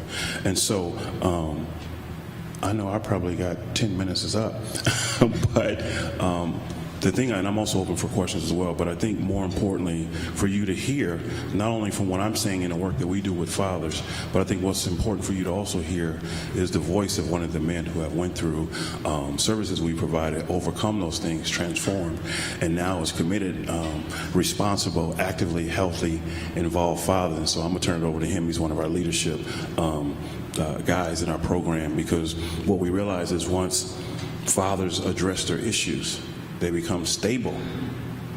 They want to give back. They feel an obligation to give back and help you. A lot of times we help them in the program, we get them a job, we get them a GED, we get them into college, we help them with child support, and they can't wait to say, now how can I help you? It's like, well, let us get to the rest of these 20 things on the checklist before you can help us first, right? But they want to give back. He's one of the ones that's giving back, so I'll turn it over to this gentleman. Good afternoon. My name is Brantley Johnson, and I am a single dad of 5 children. I unfortunately have 4 baby moms, and my oldest died of SIDS. So when I first started, I'm a late bloomer. I didn't have my first child till I was 21. So when, unfortunately, he was born on Christmas, and 3 months later, he passed away laying next to me. I didn't have the services to kind of help me through that grievance. So I related back to the street. But before I get to that, my older 2 kids I had by different moms, and I didn't have no resources to help me out, find out where to get custody, how to see my kids. When I did find that resource, I was stuck. I wouldn't say stuck, let me rephrase that. I was blessed to have 2 younger kids that were given custody to me through the mother because of her situation. And when I did that, I had no job, no housing, no income. I was living off the streets of what I know. And when I went to Hennepin County to get some kind of help with the system, they denied me. And the first thing the case manager said, where's the mother? Like, it was illegal for me to have my kids without a legal document. Unfortunately, I asked for a new case manager. You can't do that. So when I asked for a new case manager, this new case manager told me about Father Project. And when I came to Father Project, I had no trust, no belief in nobody, because I didn't want to tell nobody my story, and it seemed like telling my story became a repeat. So once that happened, Father Project gave me hope and belief that if I stuck it out, something good may happen. And it did. It took a while, but as they say, it's a process. So that process took a little bit. But what I got out of it was full custody of my younger 2 and joint custody of my older 2. It dampened me as I grew more and more as a father, as a single father, because I was trying to teach my kids not to be negative about their mother not being around. And my issue started back in 2014, basically when I came back to Minneapolis, because I moved to Fargo for a little while. And when I came back, the barrier I had was my son had grew up now. So now he's at the age where his doctor had diagnosed him with ADD and all those other things. And now they want me to feed him medication. These medication wasn't working, so I didn't know what to do. And at that time, my son was doing everything from pulling fire alarm bells at school to manipulating Child Protective Services. And what he did was he drew Child Protective Services off of him to tell them that I was beating on him. Now we all know, using the word beat, Child Protection is going to think something different. And it wasn't like that. My son has been disorderly, so he felt that I don't know what to do, so he wanted to be back with his mother. I didn't know how to tell him that that's not the case. So in 2014, my kids were taken from me. And when they were taken from me, Child Protection told me that if I didn't agree to letting my kids go back to the mother who they never knew or raised, that I would lose my kids, and my kids would be separated in the system.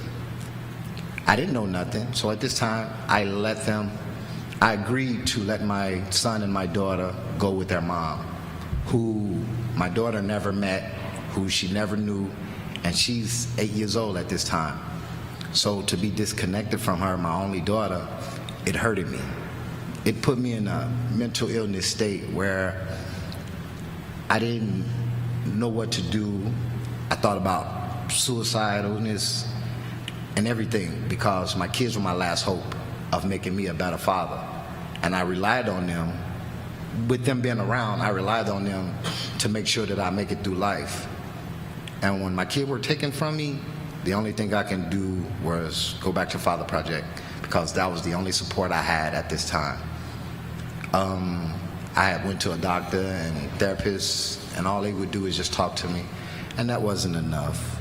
But here I am today, able to talk to you guys about that because I lived day by day about my kids, and now I still see my kids, I have my kids, but I've grown a communication with a mother better without the system on my own.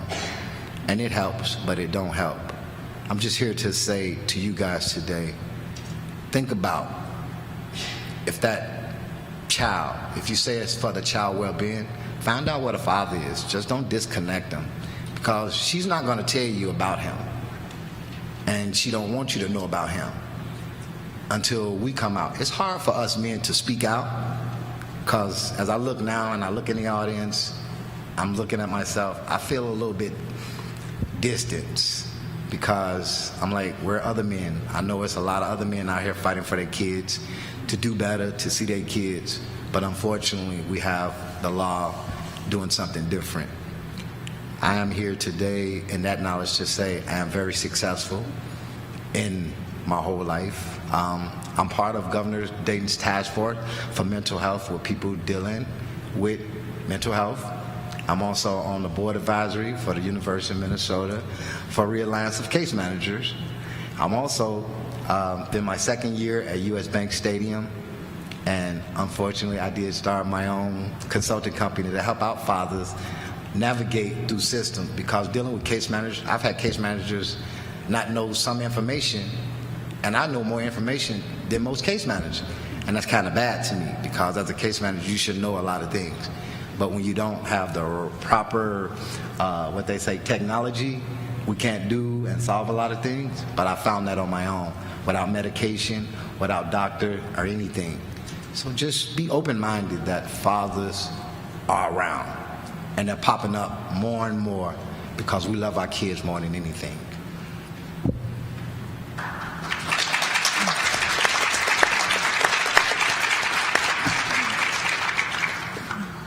Thank you, Rebecca, Tanya, Guy, and Brantley, for sharing the important work that you are all doing and for sharing your personal stories with us today. We have a few minutes to open it up for a few questions.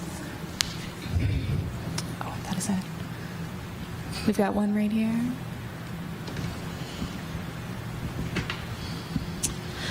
Good afternoon. Have any of you on the panel ever considered putting together a program and presenting this in high schools? Talking to social studies teachers and doing this for a week, not just one class, but making an honest to goodness, possibly even a full semester elective of children, 15-year-olds, understanding the responsibility of creating a family, of how to raise a family, of how to plan a family, where there are a lot of inner city people, there are a lot of people in rural Minnesota that don't know how to do this. But to actually get your message out there to share so that the general public, what do they call it, social education or psychosocial education, there's some kind of scientific term for this. Anyway, I'll let you take it from here. Well, Well, I know we do at the Father Project. Once you completed our curriculum at the Father Project, we have a leadership component that guys, when they're finished with the program, if they like, they can join our group of men that we have. We have a panel of men that we go and we do presentations like this to mothers, grandmothers, whoever want to listen. We've been to churches, we've been to juvenile detention centers, we've been to the prisons, we've been to schools, we've even been to churches, just to let people know that male involvement groups are out there. It's just how do we get them connected. So yes, Father Project do have a leadership component that we're out there doing community work, speaking as individuals, as men, about our issues, about our barriers, and about where we come from, to share our stories. And basically, Father Project taught me how to do that, because at first it wasn't about sharing my story. It was about just me trying to live my life. So now that I'm able to do that, I'm able to talk and go all around the world to spread this knowledge, because I didn't know it. And I'll be wrong if I didn't spread some knowledge that someone gave me. And all I was looking for was somebody just giving me an opportunity to believe in me. And Father Project did that. So yes, we do have that. We can also come to a school near you.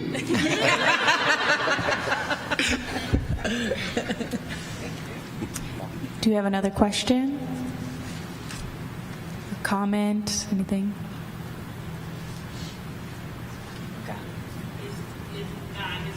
Is the Father Project working with like Hammond and any of the other law schools with the criminal records expungement? Are you guys doing any of that? No, I think one of the things I think that could continue to assist our efforts is that adding additional resources to the work that we're doing, particularly as it relates to these guys as far as legal services regarding family law. So right now we have a part-time attorney. We partner, again, it's about partnerships and collaboration. We partner with Central Minnesota Legal Services, where we have a part-time attorney that's in our office a couple of times a week that can do some representation, some consultation, and some educational sessions with the men who come into our program. But we're always looking for additional help, because that's one of the resources that's requested the most.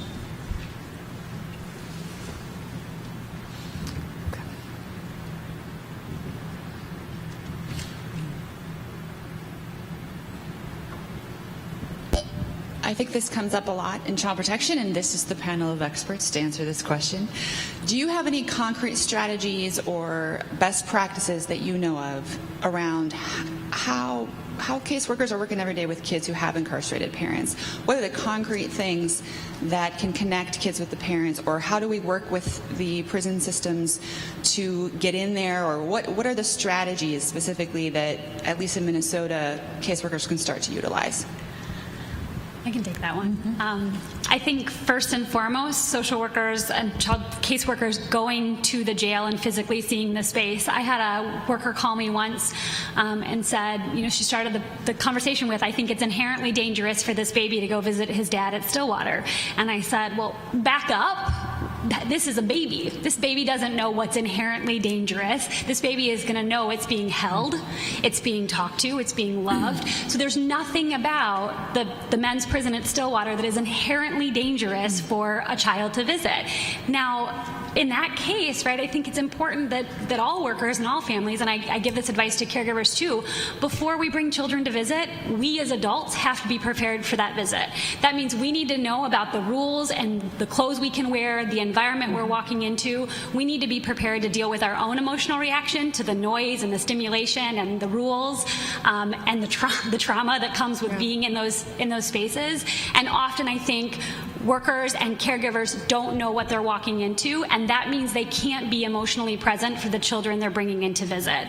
And so I think workers can tangibly work with their their jails or the correctional facilities that they're going into to understand those processes, understand what the regulations would be to bring children in, and to really think critically about, okay, what are the ways that we can flex these visits? So at Shakopee, for example, they will allow certain workers to come in and have different kinds of visits in certain spaces where kids can have more time with their moms.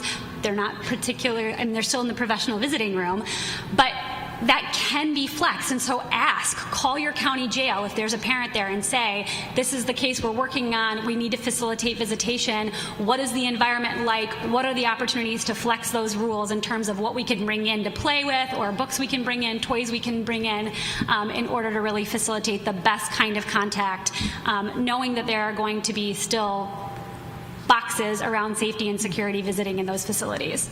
I think, too, I want to add to that part of what We Rise is looking to start to do is to lobby for more, to end video visiting, to make sure that there are places, and making sure that the caseworkers are on board with that and being able to go to all the facilities. Minnesota, instead of getting more progressive with what they're doing with their criminal justice system when it comes to parenting, has pulled back. I know, like, Shakopee used to have Anthony House, which there was overnight visits. They no longer have that anymore.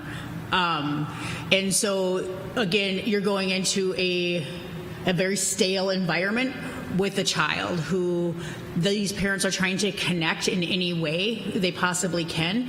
So partnering up and starting to look at fighting for that, because we know that it's in the best interest of the child. The other thing that we're looking at doing is being able to lobby for pregnant women where they're on minor offenses to be not incarcerated, and to be able to have community alternatives where they're able to be still being monitored, and maybe in a halfway house or a diversionary program where they're in somewhere that's safe, where they can get the support and need, instead of coming in and their baby be taken from them after 36 hours. So it can start with that. So partnering with us on these fronts where we can have a lot of people coming around and different people to be able to fight for this in the best interest of the child and the parents. We can have time for one final question, comment? Oh, sorry, up front. Two, we'll do two. I have a question for Father Project. There's a lot of barriers to fathers why they don't step up and things like that. Do you guys take referrals? Like if a family member calls you to reach out to this person to speak to them? Because I know a lot of fathers may be scared to step into it at first. Is that possible? Yeah, absolutely. A lot of these guys who, I don't want to generalize and genderize it, but a lot of men don't seek help, right? And there's a lot of reasons behind that. But also, too, if they've had experience with systems and programs, or they've been let down, or it didn't work out in the way that they thought it would because the information wasn't clear. I mean, there's a number of different reasons why. And so what we do, not only do we develop partnerships where we have feeder systems, we work with folks in the community-based organizations, child support folks within corrections to get referrals, but we also do direct outreach. And so we go to where they are, and we have staff who can directly speak with that gentleman who may be interested but may be on the fence. And so we actually go after them, and we'll place a phone call, or we have flexible hours where they can come into our program throughout the week and not having to make an appointment, but just come and show up, or they can. But we know it goes both ways, so they contact us, or we'll follow up with them and have a conversation and just share the information about what it is that we do. And if it's something that they're interested in, we'll invite them to come in and hear more about the program and come to our information session. One more quick. Thank you. This question is for Rebecca. When I work with a lot of men and women transitioning from prison, a lot of the times I hear them directly saying there isn't enough resources, either for the parents that's on the other side of the system in regards to educating their kids or providing some form of resources on visits. When you take a child that's 4 and above, how do you have that conversation as far as what that visit would be like? It's a great question. I've heard rumor that the Department of Corrections is working on a video to help prepare kids for visiting in the Department of Corrections facilities. Sometimes the Department of Corrections and the university too, everything moves slowly, right, in big units, so I'm hopeful that that will happen. There are also really good and free materials, which I think a lot of folks received several years ago, that came out from Sesame Street, which the series is called Little Children, Big Challenges, Incarceration. There's a lot of materials in there written for young children with incarcerated parents and caregivers about how best to prepare kids for visits. I can't emphasize enough though, right? Caregivers have to be comfortable first. And the research shows, and a lot of work with our families, there's a lot of gatekeeping that happens with that relative caregiver. And sometimes for good reason, given that family member's history, but sometimes out of their own protection and their own concern about going to visit that person inside, whether that's grandma or mom or whoever is the caregiver in the community. And so I think helping armed caregivers or foster parents or whoever's going inside with language to be prepared and to help kids through that. Somebody mentioned earlier pictures, it was Clint, pictures and words to help kids understand what's going on. You've really got to bring it down to their level, right? The criminal justice system is complex and filled with ambiguity. Kids aren't good with that. And so how do we help caregivers have the language to be able to navigate that system for kids is critically important. So one tangible resource that's free is those Sesame Street materials, and then hopefully we'll start to see more come out from the Department of Corrections. Let's give a round of applause to our panelists. Thank you all for your work and your sharing your stories today. At this time, we are going to conclude our Spring 2018 conference. Thank you all for joining us here today and for everyone that joined us via web stream. Please complete your evaluations that are located in your conference folders in front of you. And for folks web streaming, again, check your emails. You should have received a link to access the online materials. And for everyone on site, you can turn your evaluations in at the check-in table where you walked in, and you can get a CEU form for attending today. Again, thank you all for coming, and I hope you have a good rest of your day.